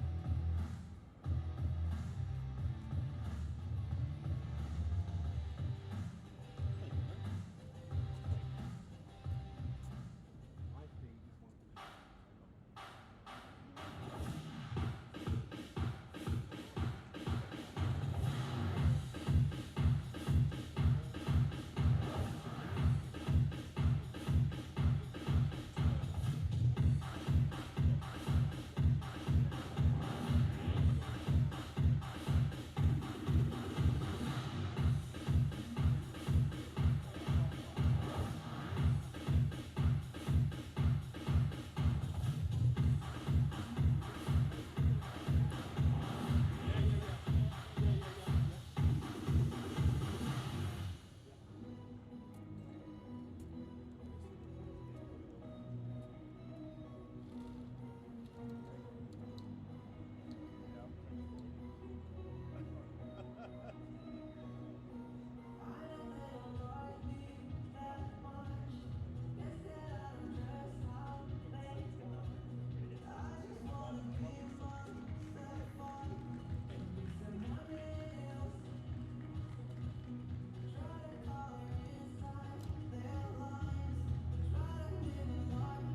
Hello from Aomi Urban Sports Park on day 7 of the 2020 Paralympic Games.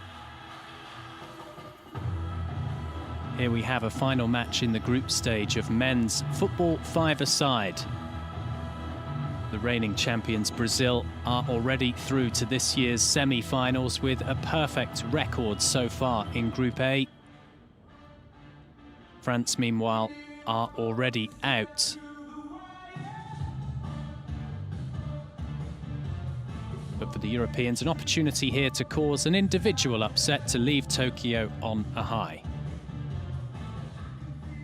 Please welcome the athletes to the field of play. 両チーム選手の入場。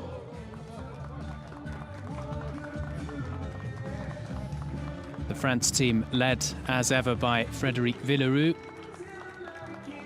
And Ricardinho, the formidable attacker from Brazil, captain of the Brazilians, who have a goal difference of +7 alongside their 6 points so far. France down at the bottom,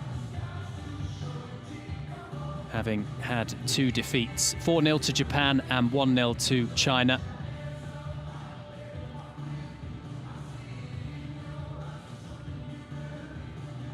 France playing for pride in the Japanese capital.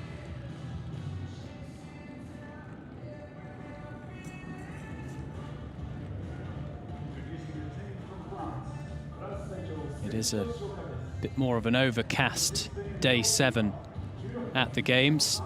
Still, the temperature above 30 degrees C.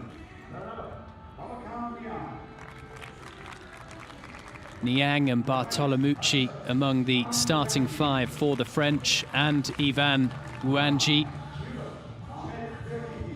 and Ahmed Diakité, one of 4 38-year-olds in the France squad, alongside Frédéric Villeroux.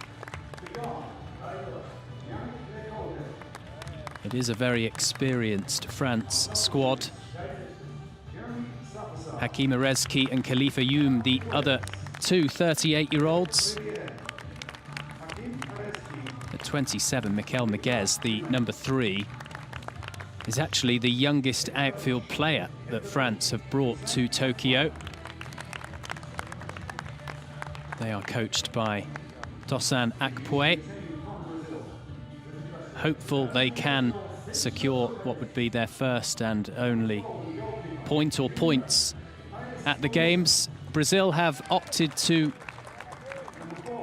rest some of their key players, which means an opportunity for others, including Jardel Vieira Suarez, to play the number 6. And Gledson de Paixão comes into the number 11 for the Brazilians. Brazil led by Fabio Ribeiro, the head coach who used to be a player. And look at that for a bench. 6 goals between them so far at the Games over 2 matches only. Thiago da Silva, Ricardinho, the captain, and Raimundo Mendes. A glut of talent available to Ribeiro. if he wishes to make changes throughout the match. Our officials from Europe and South America.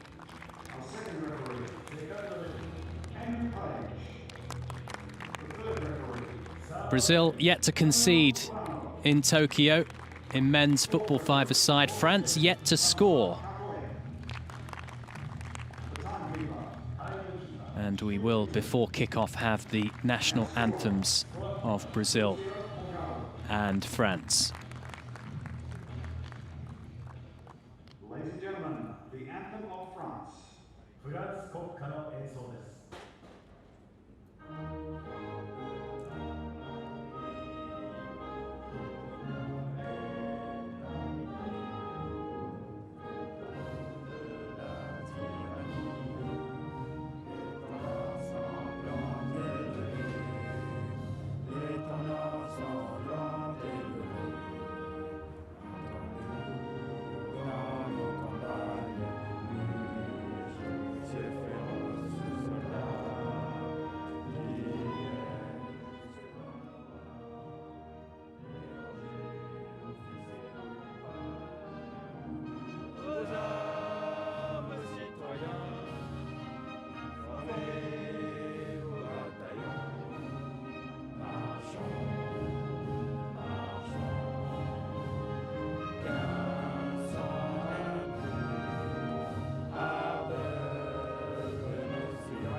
The anthem of Brazil. 続きましてブラジル国歌の演奏です。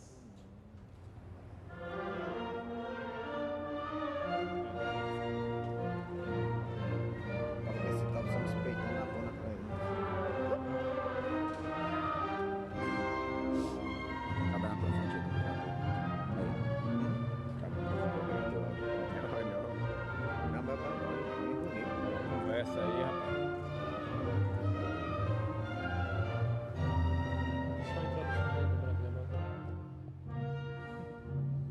Virando Ipiranga, imagens plácidas, e o herói pulgado retumbante, e o sol da liberdade em raios fúlgidos brilhou no céu da pátria nesse instante. Gigante pela própria natureza, és belo, és forte, pávido, colosso, e teu futuro espelha essa grandeza, terra dourada. E outras mil és tu, Brasil, ó pátria amada, dos filhos desse sol és mãe gentil, pátria amada, Brasil.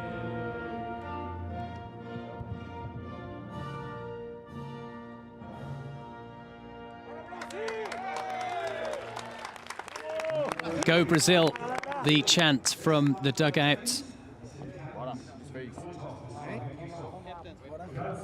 As the Brazilians aim again to win a gold medal. No other nation has won gold at the Paralympic Games in football five-a-side.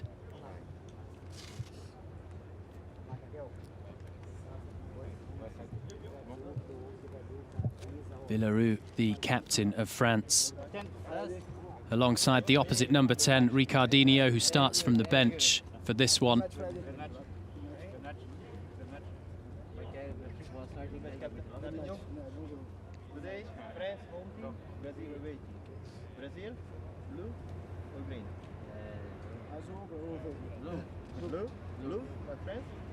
Blue for France, of course. Blue. Which side? Ball. Side. Side. A gente vem nesse campo aqui. Ele sai com a bola. This side. Yeah. This side. This side. You have the ball. So France will get us started in this, the last match of Group A. China won 2-0 against the hosts Japan to secure their place with Brazil in the semis. And unless we have a thumping victory for France, which results in a huge swing on the goal difference fronts for Brazil, it will be Brazil who top the group. And that means that China will be going through in second position.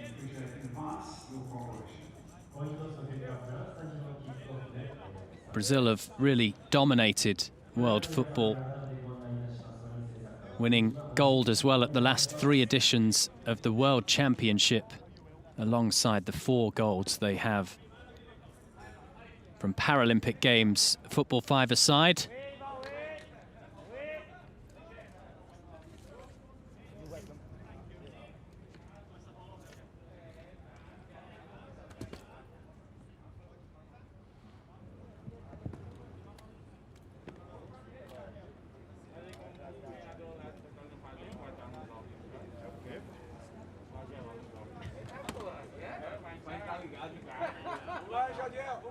France were able to qualify for Tokyo by reaching the final of the last European Championship, which was in 2019 in Italy.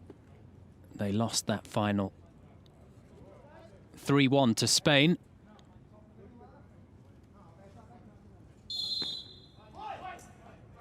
Off we go then with France having an early sniff at goal through Wanji.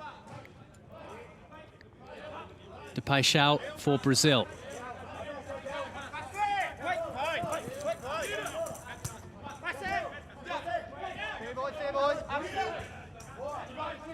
Rees.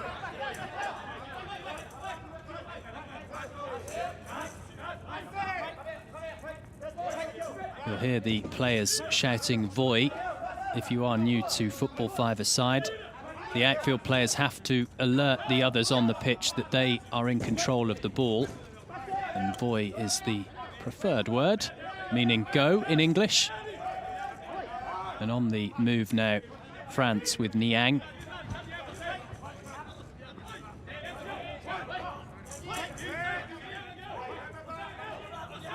De Paixão. Unable to get the shot he would have liked to challenge Bartolomucci. De Paixão played 31 minutes across the first group games for Brazil, so usually an option from the bench, but given an opportunity to start in this one against the French. The first touch for Villarreau, the captain of the Europeans. Finding Diakite, who is dispossessed by Rees.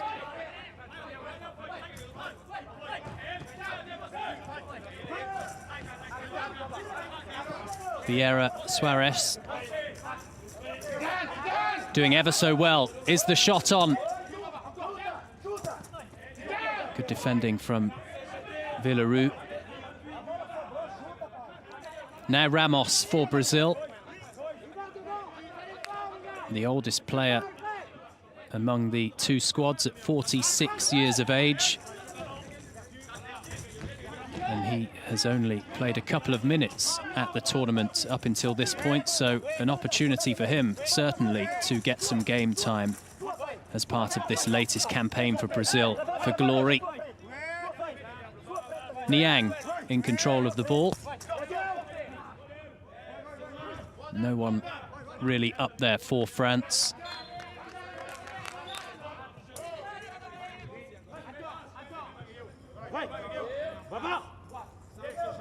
Rees, who is a politician by day, job-wise, away from playing football for his country.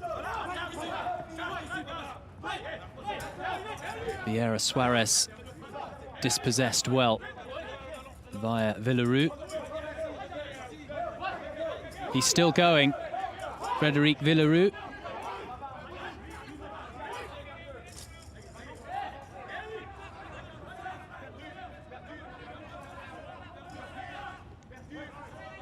Rees.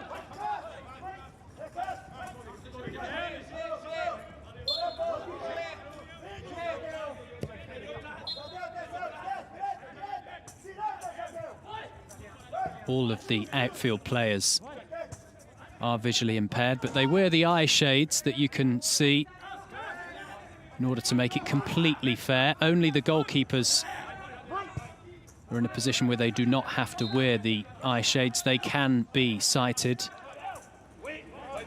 Quickly taken that from Bartolomucci.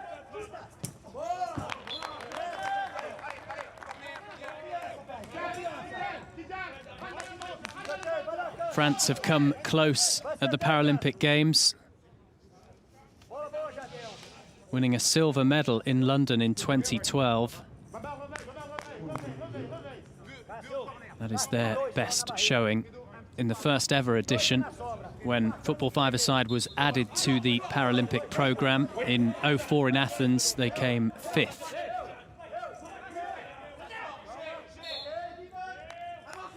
And for the nations that do not make the semi-finals, including France, there will be a series of classification matches to determine who does come as high as 5th, away from the last 4. But before that, France would love to end their group stage with what would be a shock victory, or even a draw if they can't win against the Brazilians. Brazil do have this incredible aura about them in football five-a-side. Amazing the scenes in Rio 5 years ago, as Brazil were cheered on by a home crowd in the Brazilian capital to yet another gold. Niang causing the Brazilians a few problems in their defensive area. Goal kick. An opportunity for Brazil via Vieira Suarez.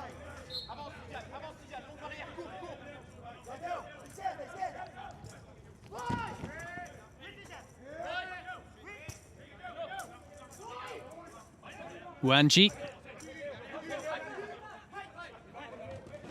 who is one of several players in the France squad born outside of France. Wanji from Cameroon.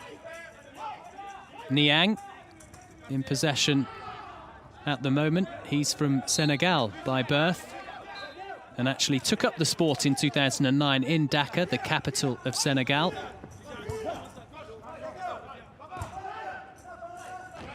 Of course, we know the strong connection between France and Africa. Niang again. He's had plenty of the ball in the opening 5 minutes in Tokyo in this one. Villaroo.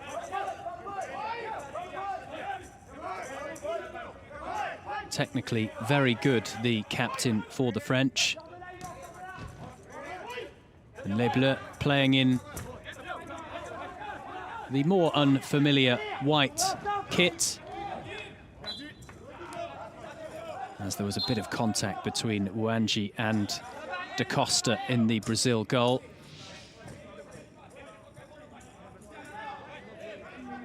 Brazil's keeper opting to have Mateus, his first name, on the back of his shirt, as opposed to Da Costa Coleo Musa.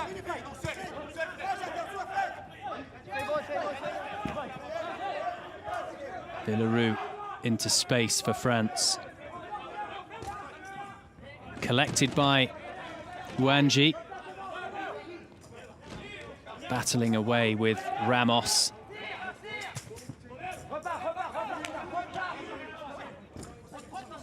Ramos, a real veteran of this sport, a 3-time gold medalist with Brazil at the Paralympic Games. He's got a couple of golds at the World Championship too. Reis for Brazil. Denied an opportunity to shoot by Villaroo. Niang in turn denied by De Peixau.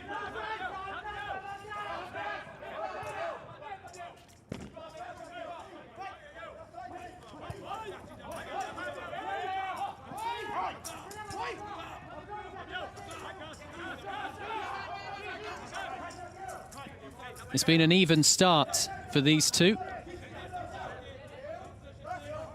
The opening 7 minutes flying by.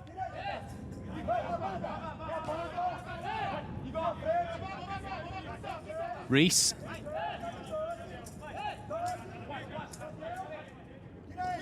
finding Vieira Suarez.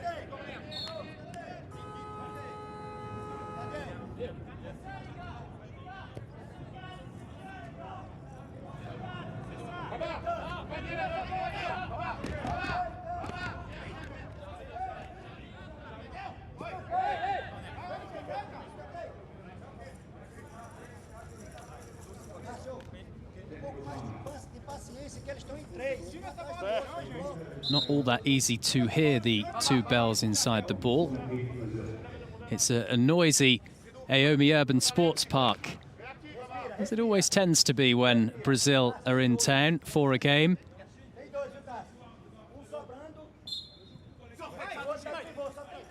Much like the Brazil that play at the FIFA World Cup, this Brazil are very popular, as Reese guides the ball wide. Wanji dispossessed by Ramos. Vieira Suarez seeking to come inside. Surprisingly, perhaps not a foul given on the Brazilian. Villaroo trying to keep possession for France, and doing so. Can he have a go at goal? Villaroo!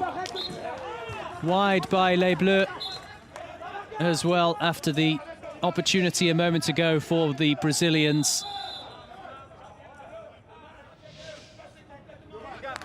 Fighting his way into the danger area, but shooting wide.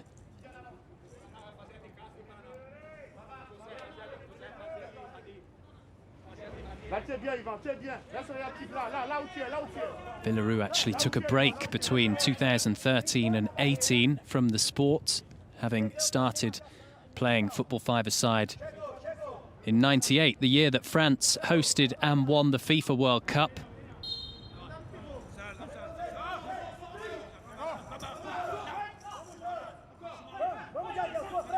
Niang for France. All alone at the moment in attack. And out with the goalkeeper of Brazil, Da Costa.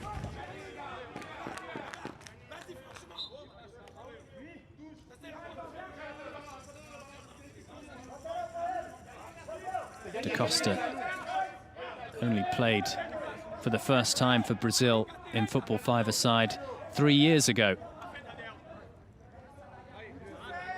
Both keepers for Brazil in their mid-20s.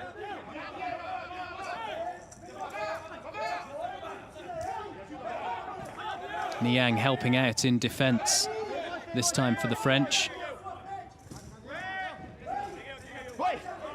Diakite getting forward. Back, however, with Brazil in the form of De Paixão.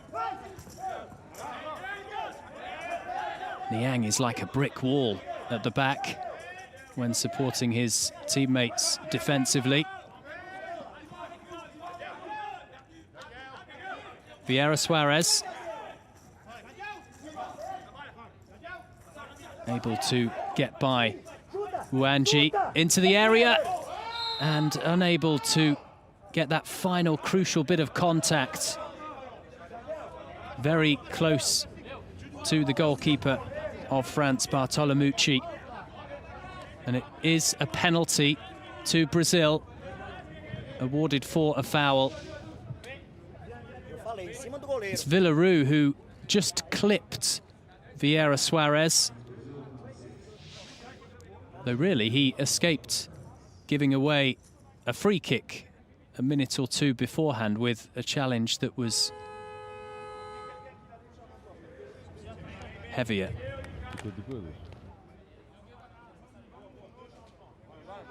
Although it does seem it's actually being given the way of France, as the Brazilians make a couple of changes. Reese coming off along with De Paixão. We'll just wait and see which way the referee has given this.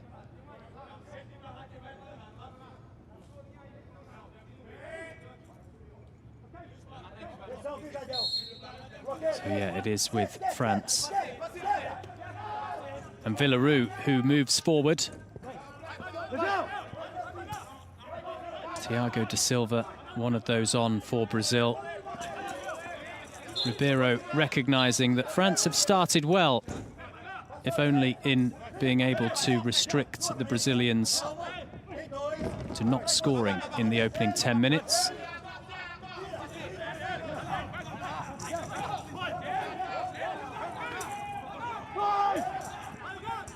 Villaroo.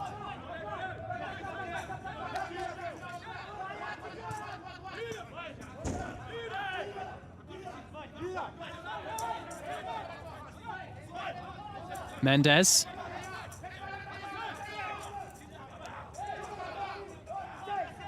Two gold medals for him. He's in search of a third in Tokyo at the Paralympic Games. A couple of World Championship golds as well to his name.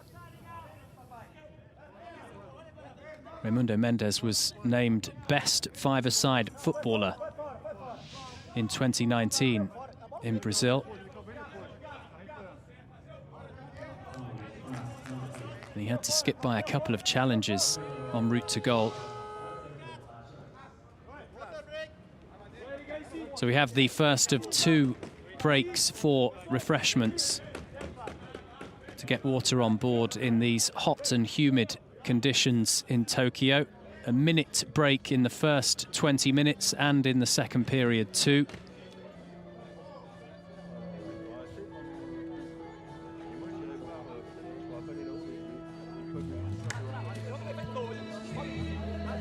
Fortunate few who get to be inside Aomi Urban Sports Park.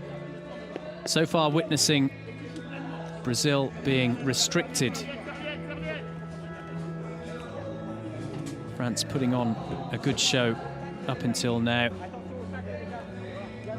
Really what's missing for them is being able to test Da Costa in the Brazil goal. 6 attempts from Brazil so far, just the one from France, though it was on target. Brazil with the bulk of possession as we pass the quarter mark in the Japanese capital. 33 degrees C at the moment.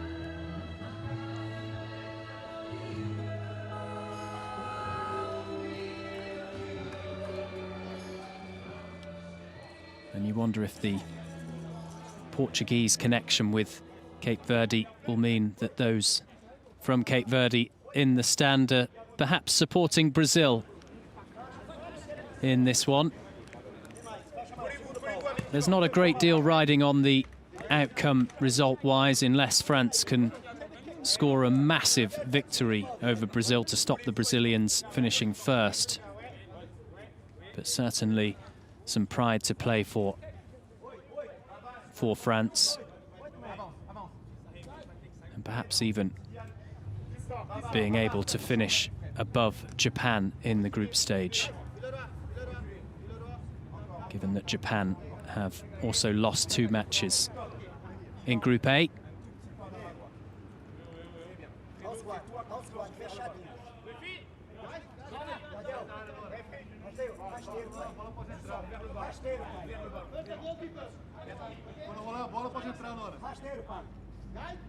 Vieira Suarez, one of the players standing over the ball. As Edson Gomes, the guide for Brazil, alerts him and Thiago da Silva, the replacement, as to where the goal is.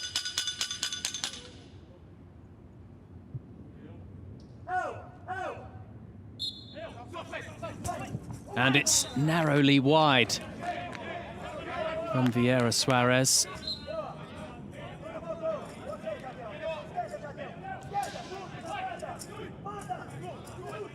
Through the legs of Villaroo. Now the French captain on the ball.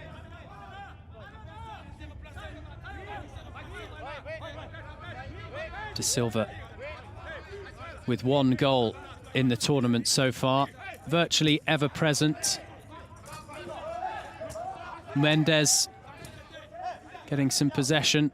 Vieira Suarez losing out. France have the ball back.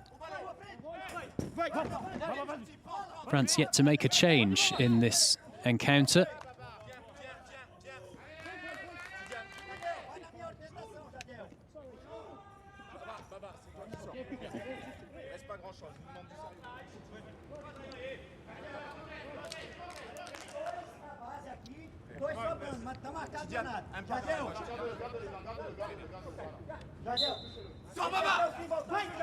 De Silva.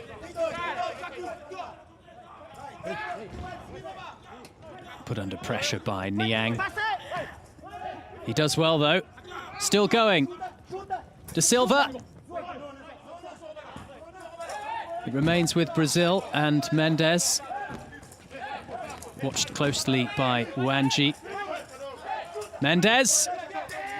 Is there a chance for Vieira Suarez? There is. Against the side netting with a possible deflection involved.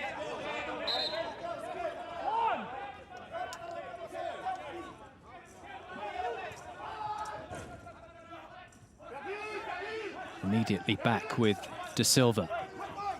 Thiago De Silva still going. Oh, this is a great run.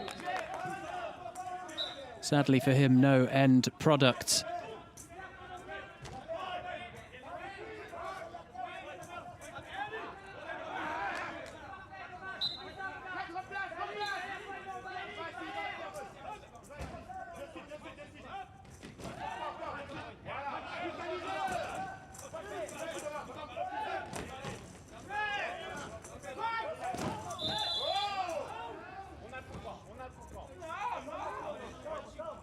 Play stopped by the Hungarian referee.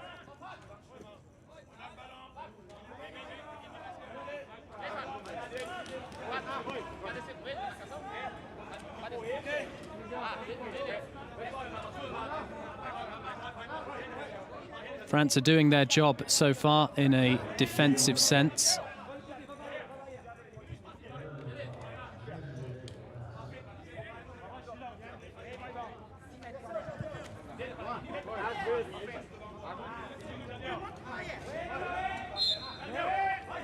Niang from the free kick, instantly taken back by Vieira Suarez. Good recovery from the Frenchman. And he draws the free kick right on halfway.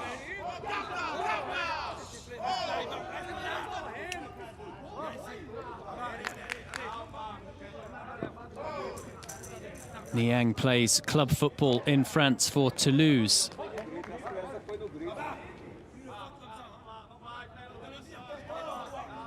It appears he has cut himself after that collision on the move forward. Could this prompt France into making their first switch in this, their last game in Group A?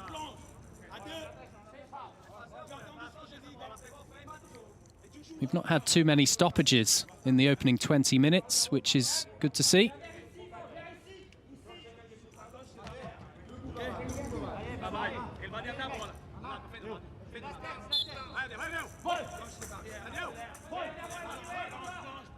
Good footwork from Wanji.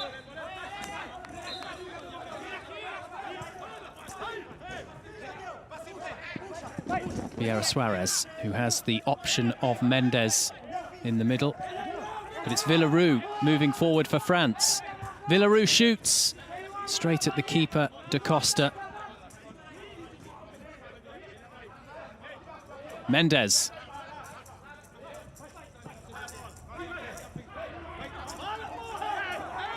Villaroo once more through the legs of De Silva, but De Silva recovered well and still has the football at his feet. Thiago De Silva, lovely stuff from De Silva, and he gets the shot at goal just wide. A good move from the replacement for Brazil, usually named in the starting 5. Dancing his way through the French defence.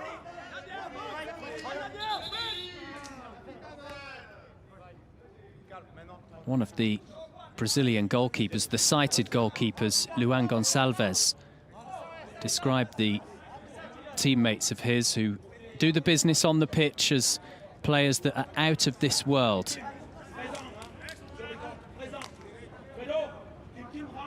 Full of praise before the tournament, before the edition of the Paralympic Games that's number 5 in football five-a-side terms, relatively new to the Paralympic programme.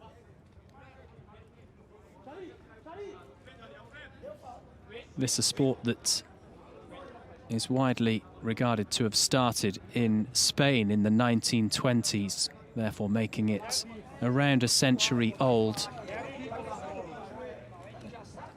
And Spain had a first organised championship football-wise for those with visual impairments in the 1980s. There were records too of a similar set of competitions in that decade in South America.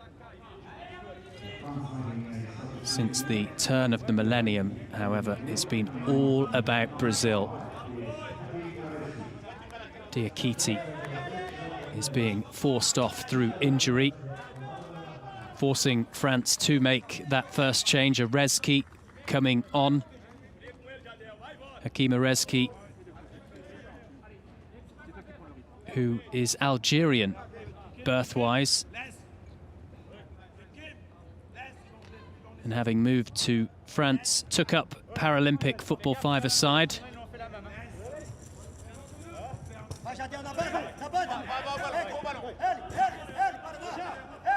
Vieira Suarez under pressure from the substitute for France.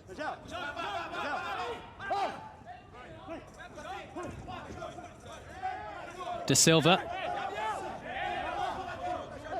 Rezki. De Silva again. De Silva travelling. His attempt blocked by Villarreal.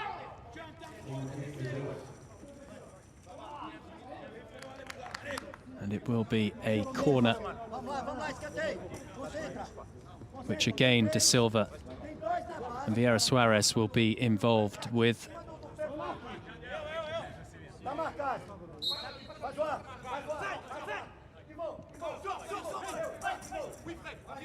Well worked by Vieira Suarez. Is there a shooting opportunity for Mendes? Wanji now for France. Rezki getting up there quickly, not able to keep the ball in play.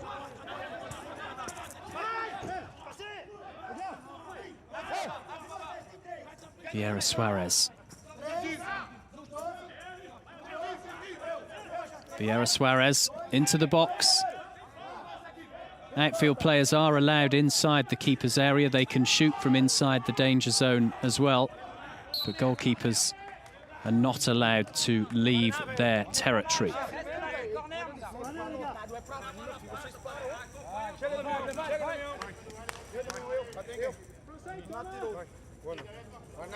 There is a day's break after the group stage before the semi-finals. So Fabio Ribeiro, the coach of Brazil, he might still be tempted to use the star man Ricardinho at some point in this clash with France.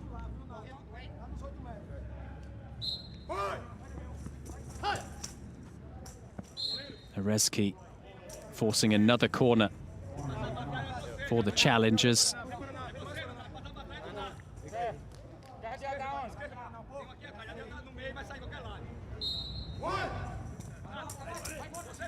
Niang was the intended target. Brought away, however, by Mendes.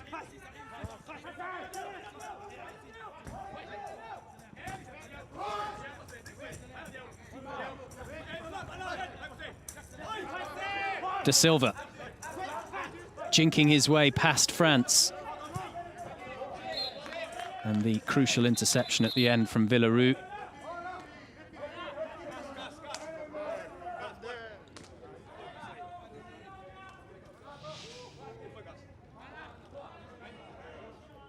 Silva was just getting ready to pull the trigger. So a really important interception from the skipper of France.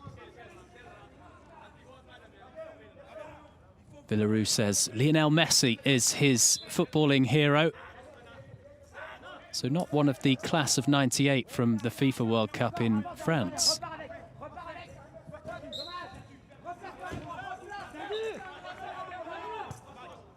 Messi over Stéphane Gouvache.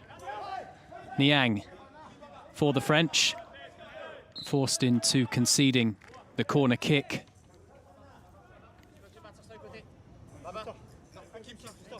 Zidane as well, he would have been evidently a contender to be a footballing hero from the 1998 World Cup.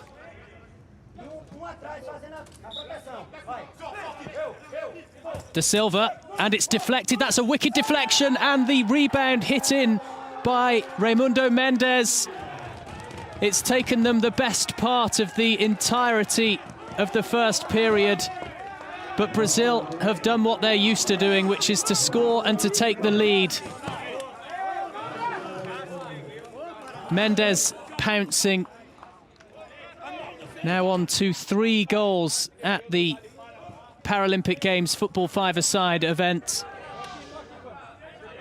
De Silva carving out the opening really for his teammate, and the unfortunate deflection not helping matters for France. Bartolomucci did do well though to deal with the deflected shot, or the cross. It was presumably intended as a cross originally from the left. And now again, Brazil on for a second. Bartolomucci able to keep this one out though to deny De Silva.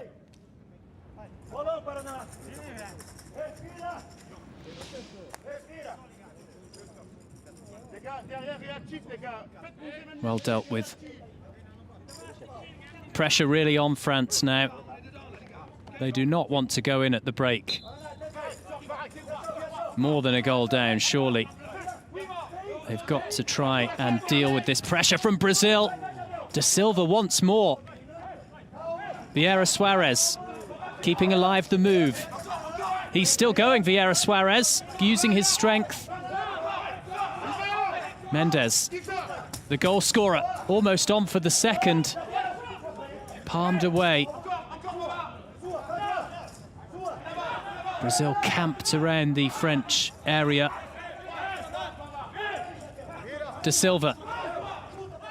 De Silva into the area.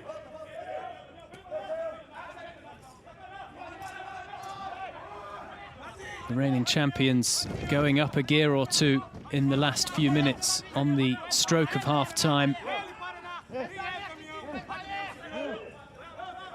Ramos, the veteran, on a rare dart forward from defence. Vieira Suarez unable to have a go at goal properly.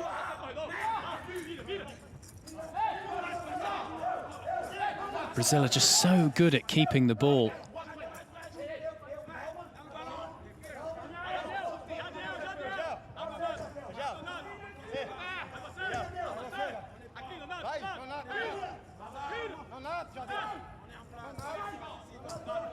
Perfect pass to Mendes.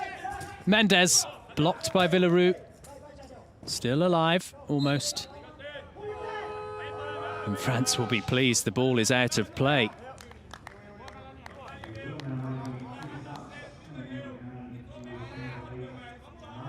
Bartolomucci pleased most of all. Brazil are bringing back on Cássio Reis and Gledson de Paixão, who started the match. So coming off the 2 players who replaced them around 5 minutes ago, Raimundo Mendes, the goal scorer, and Thiago de Silva, who's been a real threat from that left-hand side, cutting into the middle. Still no sign of Ricardinho. He really is getting a rest in this final group encounter. And he'll be aware that Mendes is ahead of him now for goals in the tournament on 3. Ricardinho has 2. While the gold's the main priority, that will still matter as well to Brazil's icon, their captain.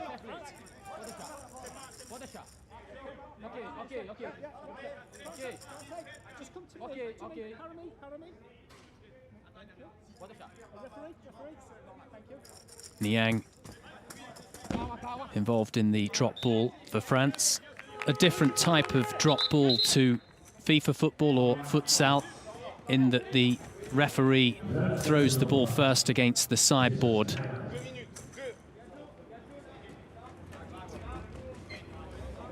And France have opted to go for their timeout with a couple of minutes remaining of the 20 minutes in the first period.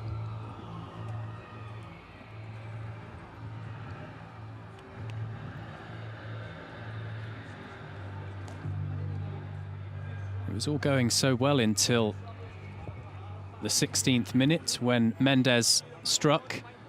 Well for France in the sense that they not only had prevented Brazil from getting on the score sheet, they were holding their own against the favourites.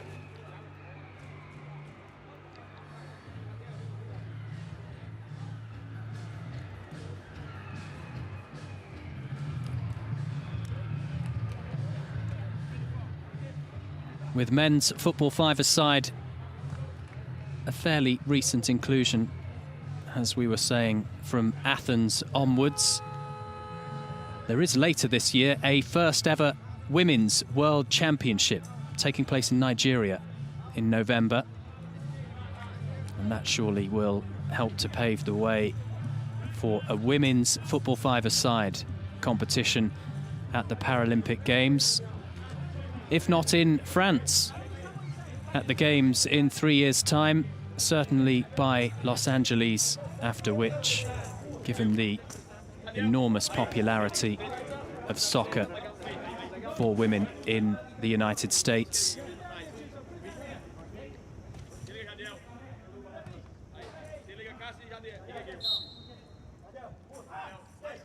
Bartolomucci restarting play after the 1-minute timeout. Though very quickly Brazil get to try and go again.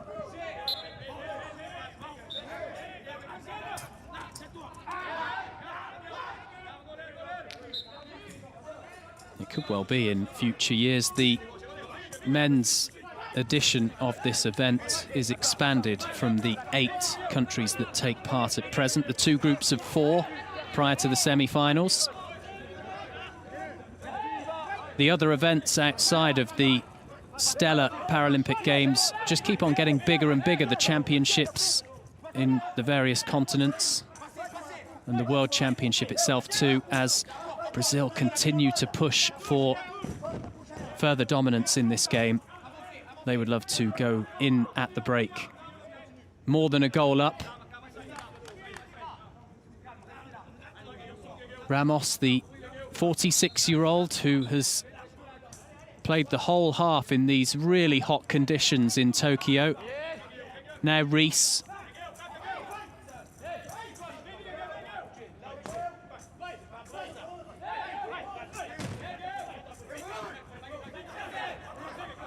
Depaixão. He'll go for goal potentially, but he ran into that force of Niang, the standout French player in this first 20 minutes. Cássio Rees aiming to get going what could be a final attack in the first period for the Brazilians. Arezki on as a sub for France.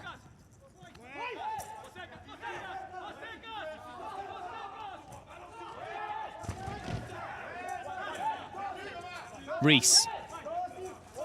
10 seconds to go. Niang. He's going to have to hit it, and he does. Flashing wide, right on half-time. So the Brazilians on for 9 points and maintaining their 100% record as it stands in Group A, which would be the perfect way in which to enter the semi-finals. France 0, Brazil 1.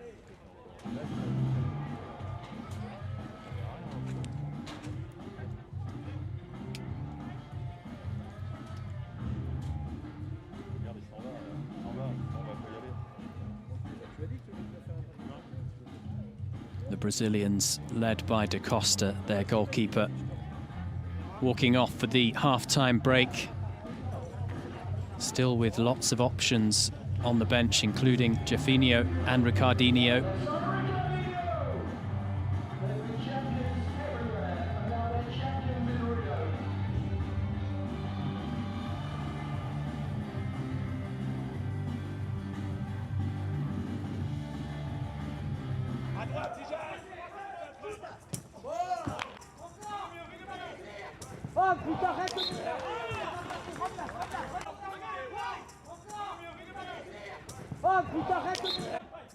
Chuta!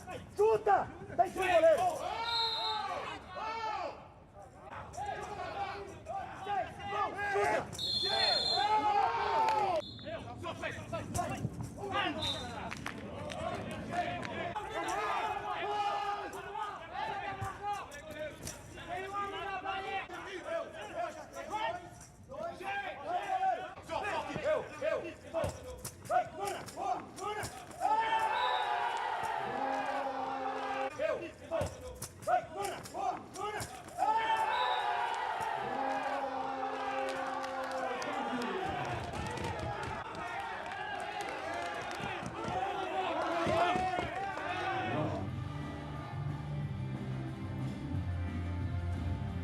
A dominating display for Brazil. In the first 20 minutes, 16 attempts at goal, keeping Bartolomucci very busy for France, 9 on target, and the bulk of possession too against their rivals from Europe, winning by a 1-0 with the second period to come.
France back on first for the second half in this final group match. In Group A, Brazil leading by a goal to nil, having dominated the first period. One of the subs on the score sheet, Raimundo Mendes.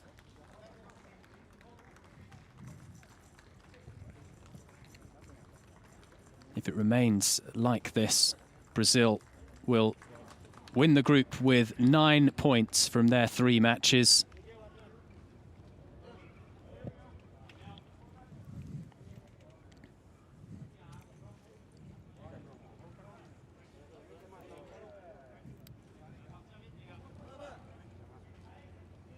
And we wait until day 9 of the Paralympic Games for the semi-finals in this event. A day of rest after the group stage, given that all 3 group stage matches for the teams taking part have been in 3 days in succession. Just a half to get through for Brazil, and they have that rest before continuing on their quest to win an unprecedented 5th gold medal in a row at the Paralympic Games in football.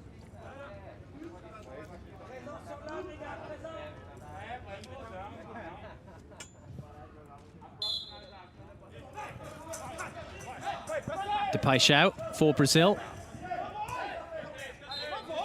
France concede the corner via their captain Villarou.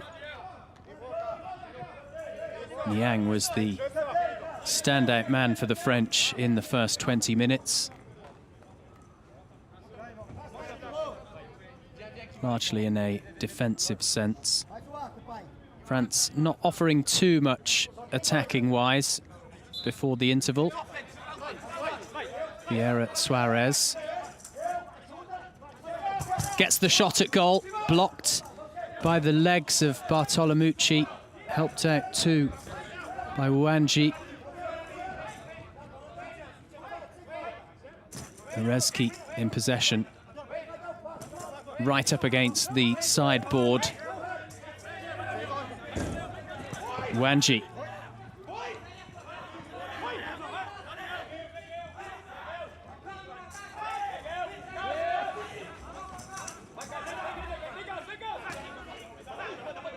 This time Wanji on the right side for France. And so close to having an opportunity to put the ball beyond Da Costa.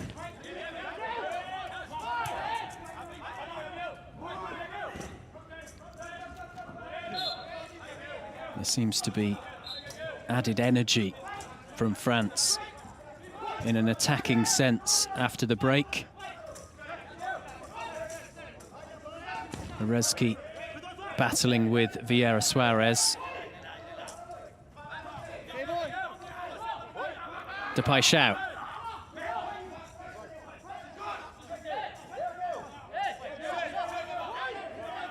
Frustrated by Niang.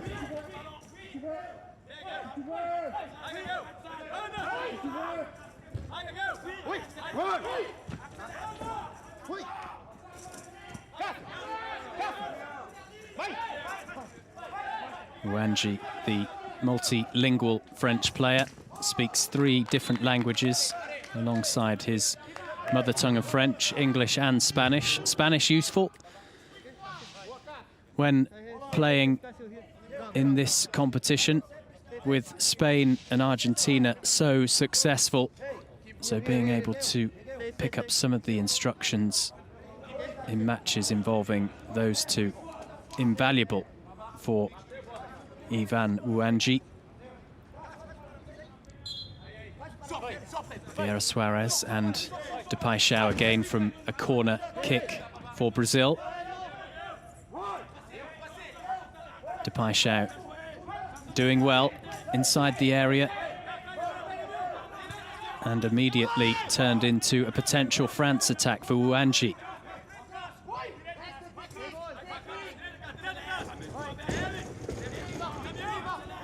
Wanji still going and gets the free kick.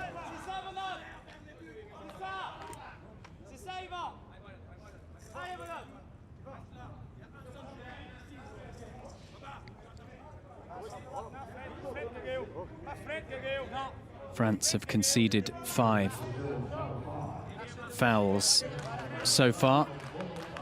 Just the 2 for France.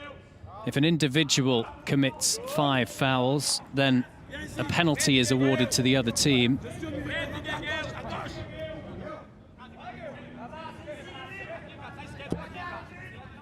Ribeiro, the Brazilian coach, said he was conscious when he took over from the Rio Games, having been a player for the first 3 Paralympic Games, that he needed to be ruthless when it comes to selection decisions, having to drop his friends effectively and former teammates at times.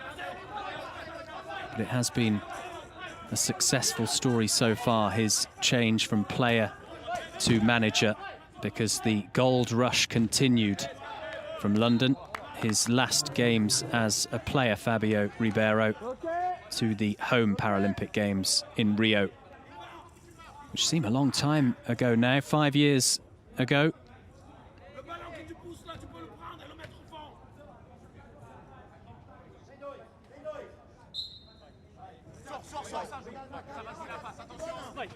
Rees is in a fairly good position for Brazil.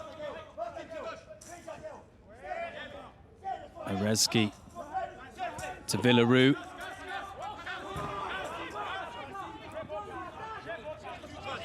Bit of time for Rees, who plays it around Wuanji.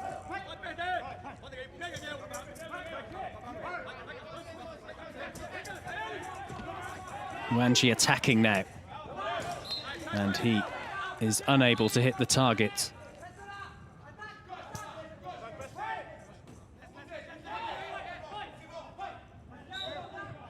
Villaroo called upon to leave the ball.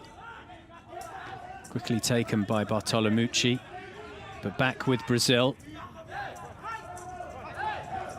Really nicely done by Rees, who forces Bartolomucci again to make a save.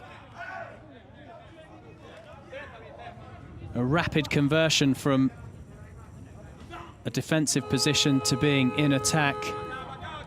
Mendes and Da Silva had to come back on for the Brazilians. They were both subbed in the first half, combining to get the goal, as we again see Rees's effort just now.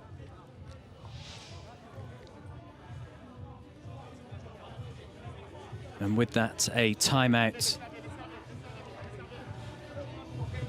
called by Brazil. And some instructions being given by Ribeiro, the coach, towards the guide, Edson Gomez. So each team has 3 guides that can relay instructions to the players throughout the match.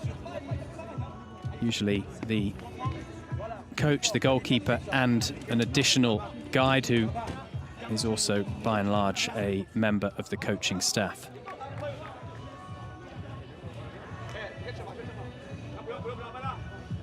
It is remarkable, really, the conversion of Ribeiro into coach from player, and still so successful, not just with the Paralympic Games, but the World Championship events as well. But at the moment, Brazil are not even ranked #1 in the world. That, of course, would change if they were to win a 5th gold at the Paralympic Games. Argentina are #1 in the world. It is Rees and De Paixão who come off.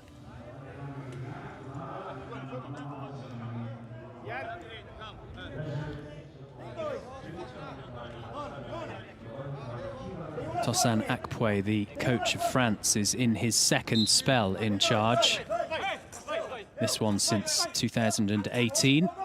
Oh, that was a moment of danger for France. Fortunately for them, Mendes couldn't get on the end of that quick ball across the face of goal. Mendes with possession.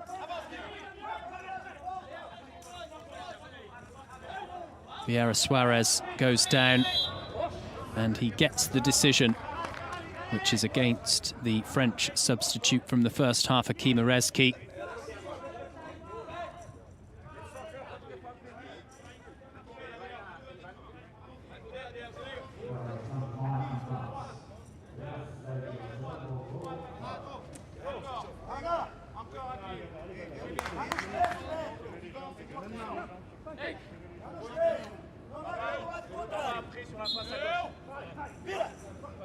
Vieira Suarez. Huanji for France. Bit of trickery to get away from Vieira Suarez. And it is now a free kick to France.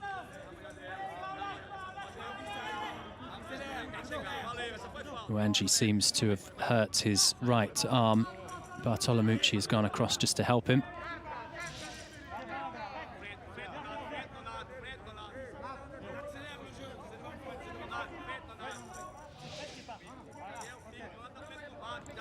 Villarou, the captain, standing over the ball. Also the coach of the France under-21s in recent times. Rather fitting, given his job away from football is a sports teacher.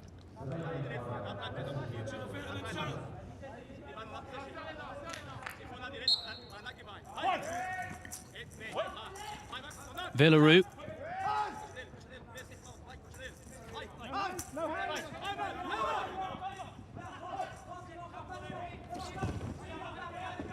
Huanji doing really well. Still going. And the shot is no trouble for Da Costa.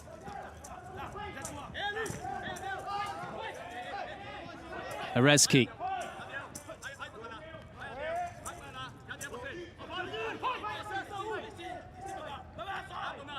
Vieira Suarez. Vieira Suarez. Unable to shoot very close to the goalkeeper of France, Bartolomucci.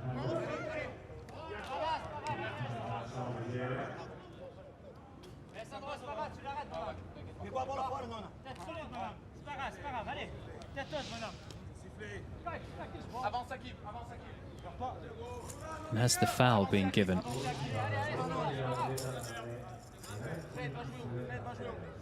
Indeed it has. So France now in a spot of bother as Brazil have an opportunity to double their advantage here in Tokyo. It will be the replacement Mendes, who has already scored in this match and 3 overall at the Games, up against Alessandro Bartolomucci.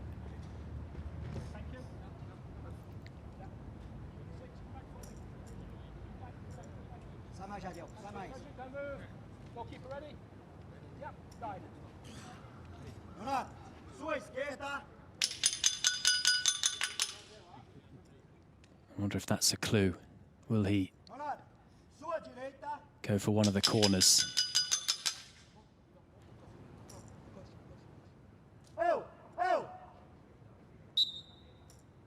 Mendes makes it, sending the keeper Bartolomucci the wrong way. A well-hit, firm strike. And his second of the game, the second for the Brazilians too. Well on course to top the group with 9 points from their 3 matches in Group A. Mendes capitalising after the penalty was conceded.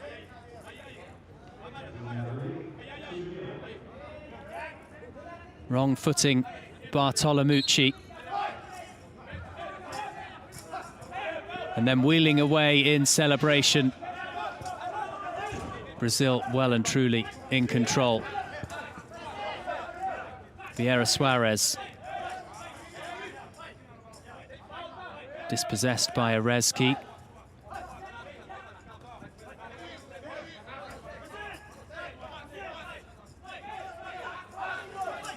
Da Silva. Huanji for France.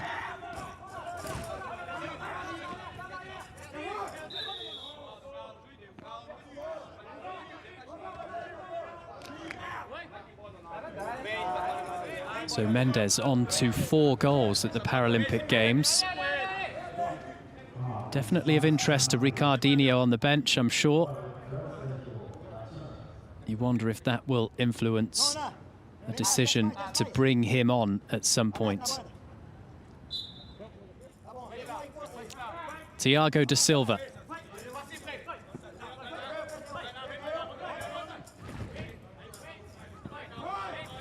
His nickname in the squad is Thiago Parana, which is a reference to where he's from in Brazil. At 25, he has won the solitary gold at the Paralympic Games and the World Championship. How he would love to double his Paralympic gold tally here in Tokyo. Villaroo colliding with Da Costa. Immediately apologizing to the Brazilian keeper. Arezki holding firm under the challenge of Vieira Suarez. Niang is in support. Villaroo. Through the legs of the veteran Ramos. Back with Brazil, however. Thiago da Silva charging through. And this is really end-to-end now with Brazil doubling their advantage. The game will open up surely even more. France just have to go for it in an attacking sense.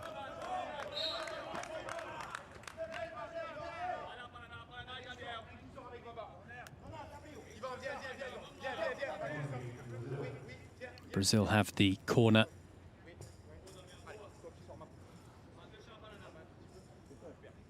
Jeffinho's an option on the bench as well for the Brazilians. He played virtually all of the opening 2 matches against China and Japan. Brazil 3-0 winners in their opener against the Chinese, beating the Japanese 4-0 before this one against France.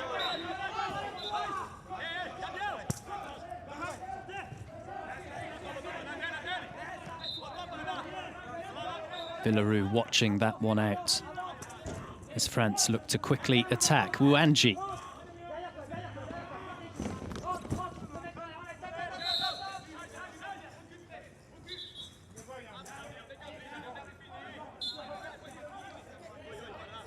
Da Costa to Da Silva.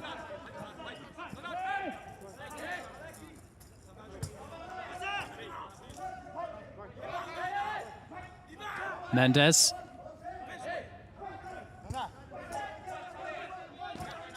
Mendes, a 2-time Paralympic and World Championship gold medalist. Arezki almost through and knocked to the floor by Da Silva. So that has to go down surely as a foul against Thiago Da Silva. And Ramos was involved too.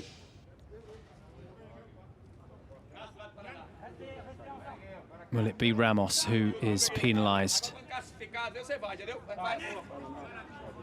As Brazil perhaps are keen to make another change. It looks as though Cássio Reis will be heading back on at some point.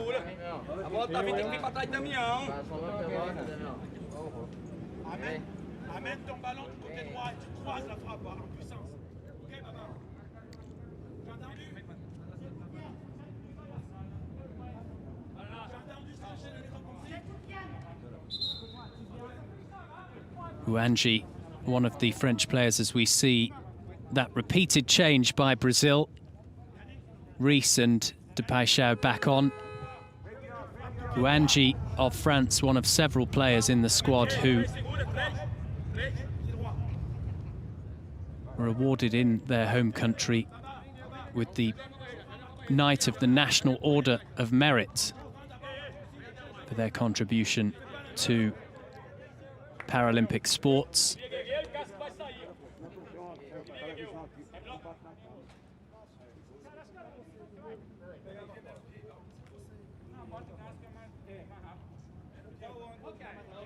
So Mendes and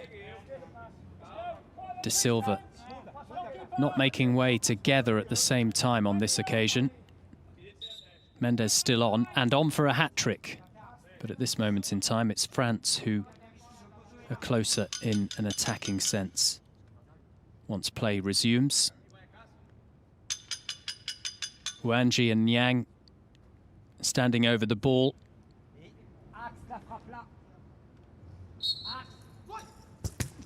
Niang hits it, blocked by Depaixão. Rees finding Vieira Suarez.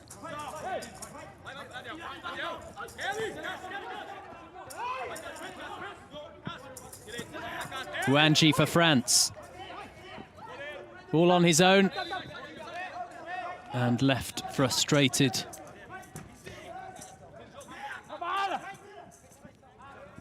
Vieira Suarez. Arezki.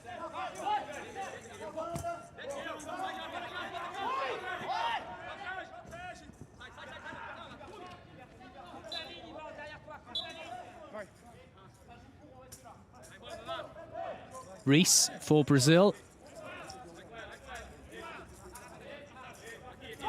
He took up the sport aged 17 in Salvador, his home in Brazil. And draws the foul.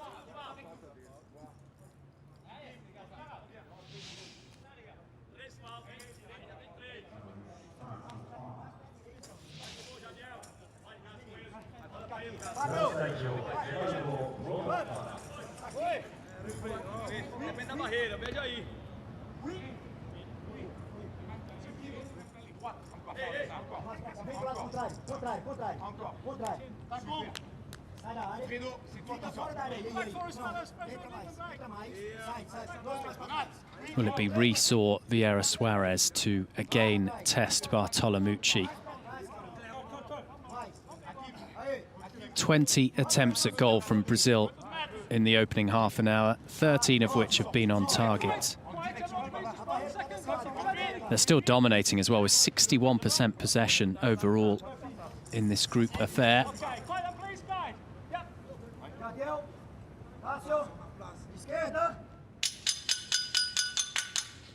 Edson Gomez again assisting those taking the set piece.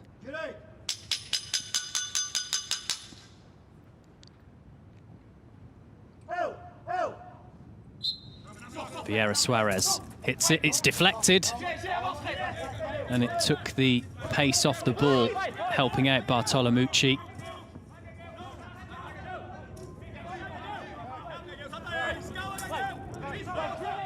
Villaroo forced back.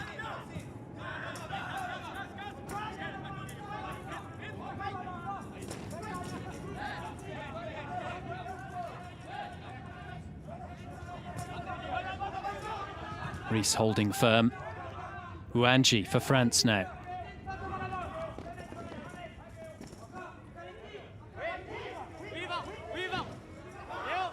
Wanji still going.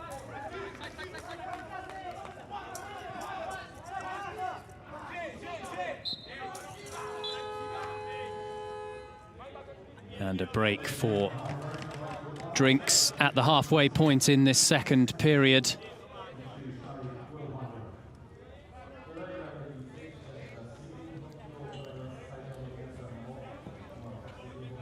There are other matches as well on day 7 of the Paralympic Games. Football-wise, in Group B, Argentina take on Thailand and Morocco face Spain. There's been no Brazil equivalent in the other group in terms of a side being so dominant.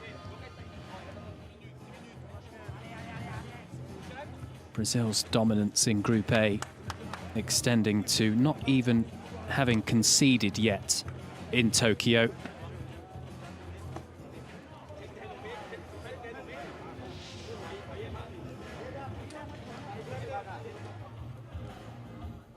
And that was Mendes beating Bartolomucci for the first time in the sunshine of the first half, and then the penalty in the second period.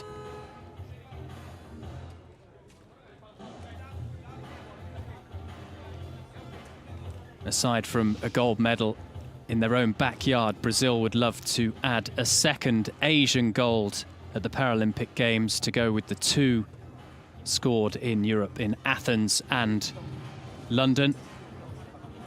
They already finished in first position in Beijing in 2008. And then we all head to France in 3 years' time. And there's little doubt, really, that Brazil will be able to qualify to again be in the mix. France will definitely be there, of course, as the host nation. And that good news for other European nations, given that Spain are so dominant. It really doesn't open up too many chances for other countries in Europe to be involved at the Paralympic Games.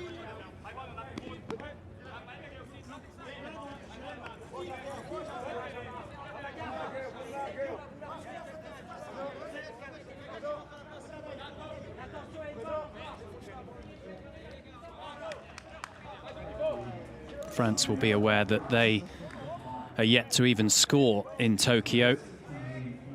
So something at least to aim for in the final quarter of this match. Can they get that elusive first goal before the end of the group stage? Rees for the Brazilians. Oh, almost stylishly finding his teammate Mendes, the goal scorer. Rivière has come on for France. Born on the island of Réunion, he moved to France in his early teens. Plays now in Paris. Mendes. Losing out to Niang. Rivière. Perhaps the energy going forward that France need if they are to get that goal and possibly more against Brazil.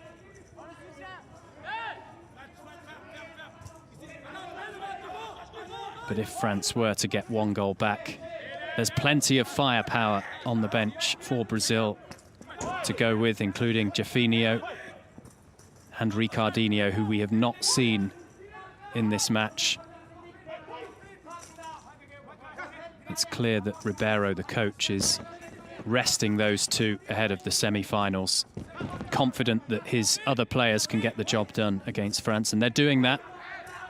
Mendes included, scooping the ball away from Niang. Almost finding Vieira Suarez. They are just so good positioning-wise and technically as well, Brazil.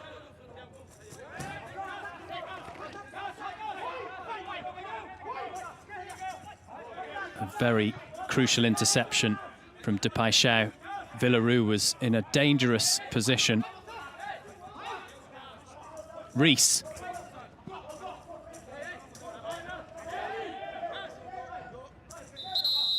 And play is stopped as the replacement Rivière needs to put back on his eye mask. Rivière works as a lawyer away from football, so he will understand the importance of the rules and the regulations being followed. Eye masks being worn, one such regulation.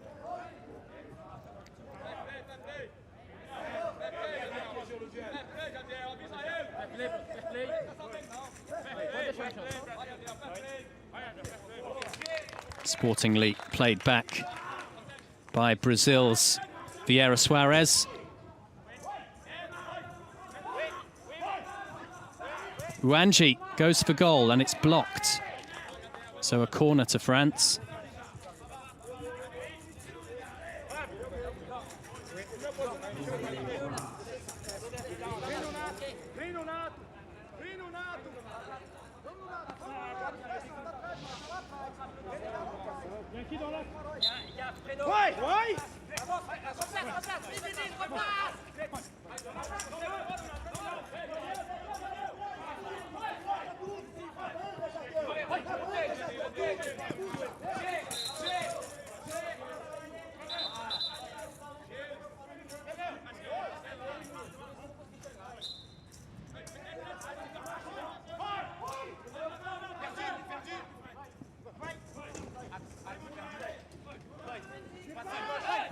Mendes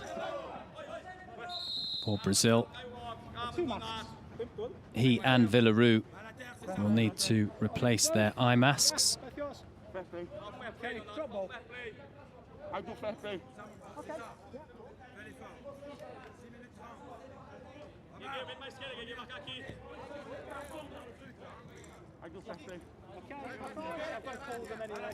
France, drop off!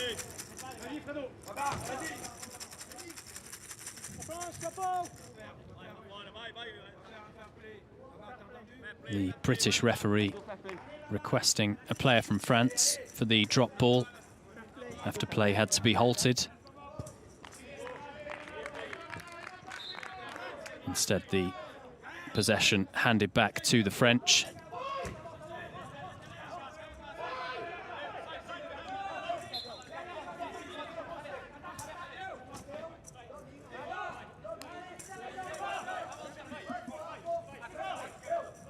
Vieira Suarez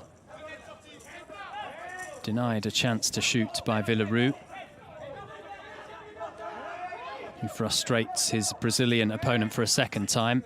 Brazil still going, however. Depaixão.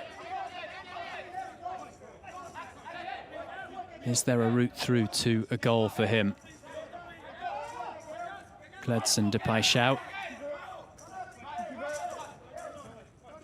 Mendes. Mendes turning really well. Still, he has the ball at his feet. Mendes! Via the keeper, the post and the crossbar all at once, and the goal given. Really good work from Vieira Suarez following up. What a moment that was for Brazil. Making it 3-0 now against France.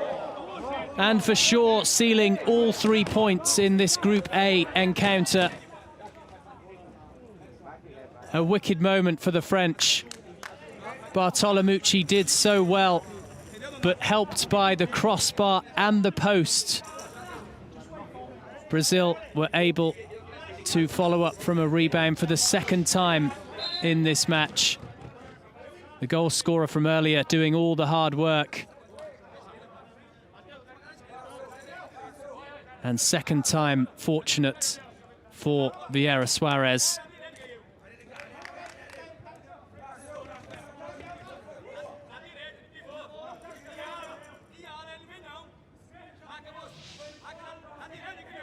Superbly done by Brazil.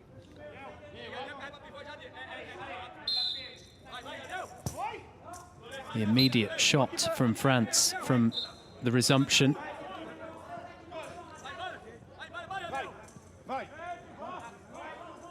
Depaixão. What will be really satisfying for Fabio Ribeiro is that his team, without two of their main stars, have still shown up and really dominated and performed against France. It might even give Ribeiro food for thought ahead of the semi-finals. Will Jafinho and Ricardinho just waltz back into the starting five?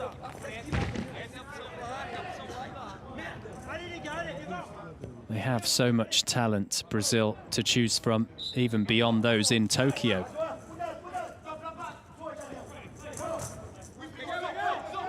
Villaroo, who has been ever present in this match for France, their captain.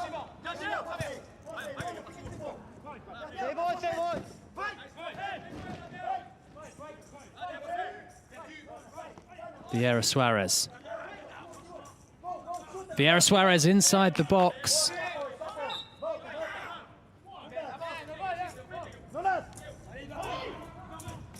He's been busy against the French. Now can Erezki arrest some of the damage? Or will Brazil add to their tally of 3? 4-0, their biggest result in Tokyo at these games so far.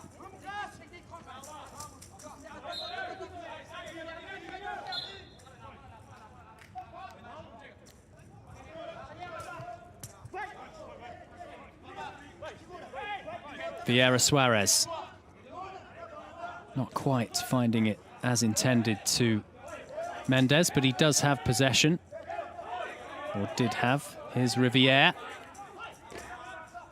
Riviere keeping the ball closely,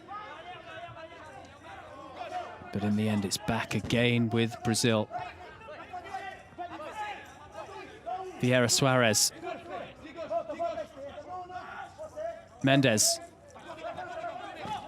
He just swiped at the ball there, the double goal scorer.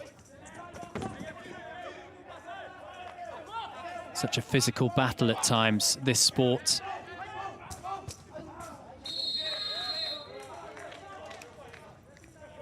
Even Depay getting in on the act up top.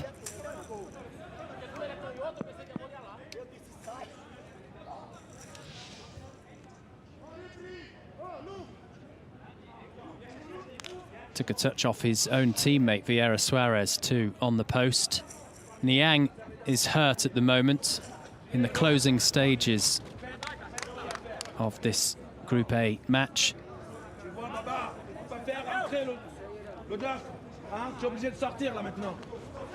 24 shots Brazil have had all in all, 16 of those on target, and a problem in some form for Bartolomucci.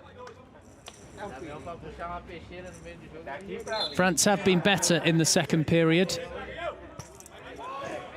more accurate with their attempts on goal.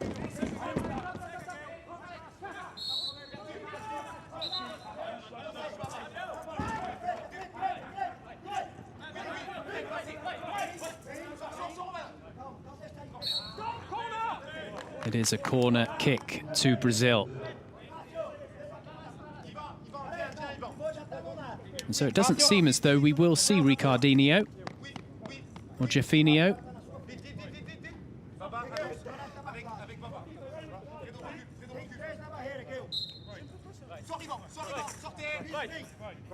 Depay.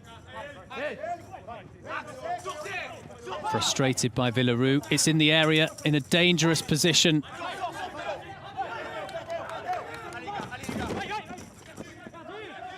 Rees on a rare run forward.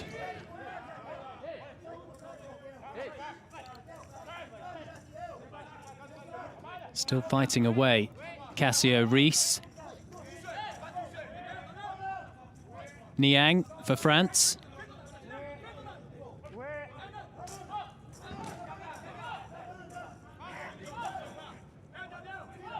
Mendes.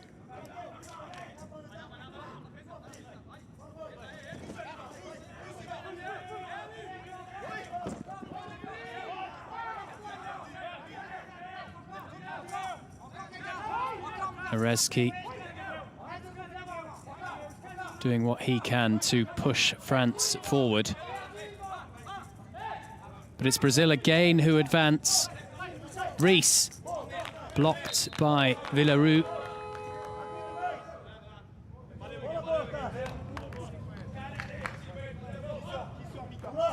And a change for France.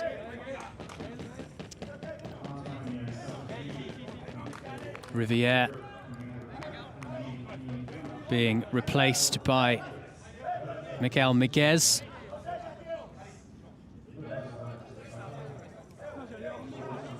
Miguez, who goes by the nickname of El Toro, supposedly because he never gives up. Well, France, if they follow the same mantra, could get something out of this match. Not points-wise, but at least pride-wise, and end their group stage with a goal at the very least.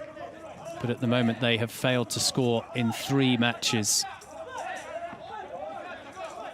De Silva for Brazil.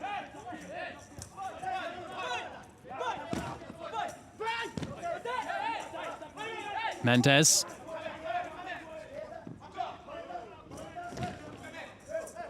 Vieira Suarez. Vieira Suarez!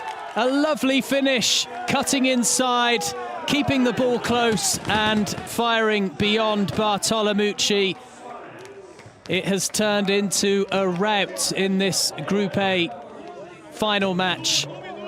Brazil, for the second time in a game in Tokyo, able to hit 4 without reply beyond their opposition. Really well worked. And hit fiercely past the French goalkeeper.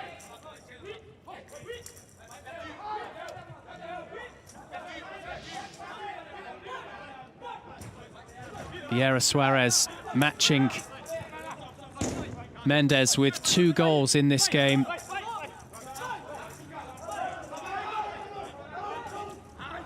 And Brazil might still not be finished, remarkably.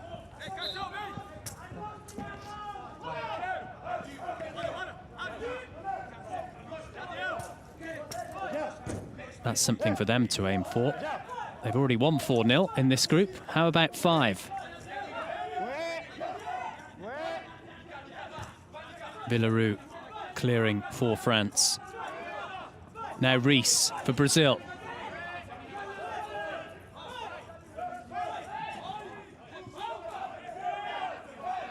Miguez.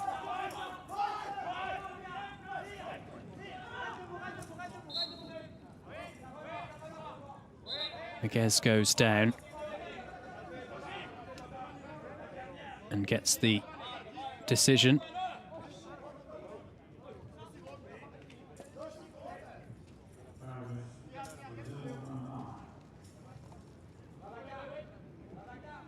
Miguez was inspired by the London Paralympic Games to get into football 5-a-side.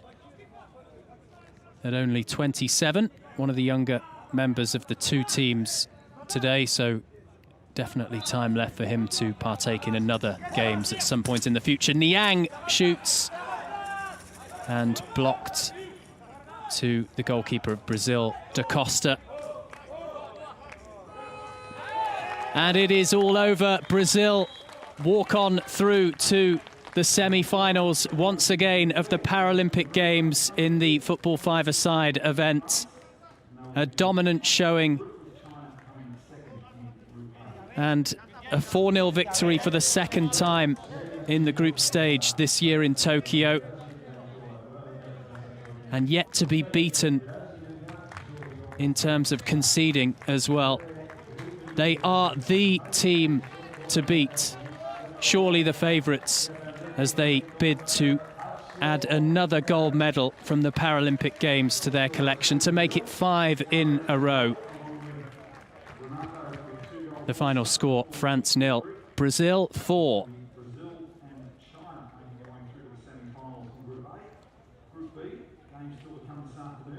The Brazilians through to the last 4 with China from Group A. Brazil topping the group, China finishing second.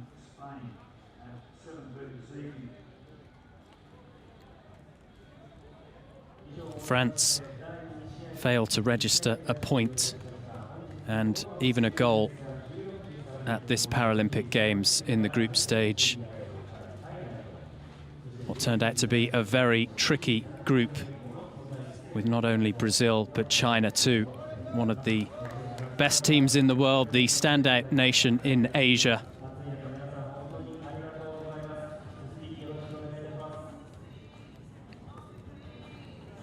Real dominance from the holders. 27 chances, a bombardment of the France back line, 18 of which on target. at Bartolomucci. Really well done by the Brazilians.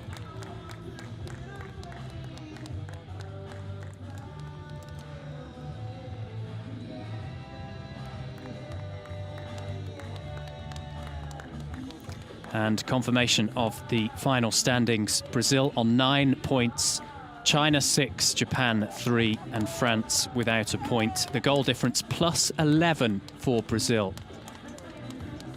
having scored 11 and conceded no goals whatsoever.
Brilliant. Brazil have made it through to the semi-finals of the Paralympic Games football five-a-side event, defeating France by 4-0, the second time they've won 4-0 in the group.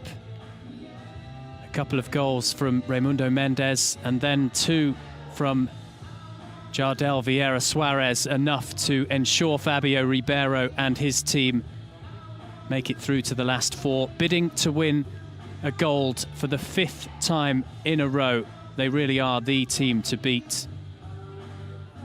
And they've not conceded a single time yet in Tokyo, to go with their 9 points and 3 very impressive displays. Ricardinho and Jeffinho were not even required against the French by Brazil, as their dominance of this sport seems set to continue.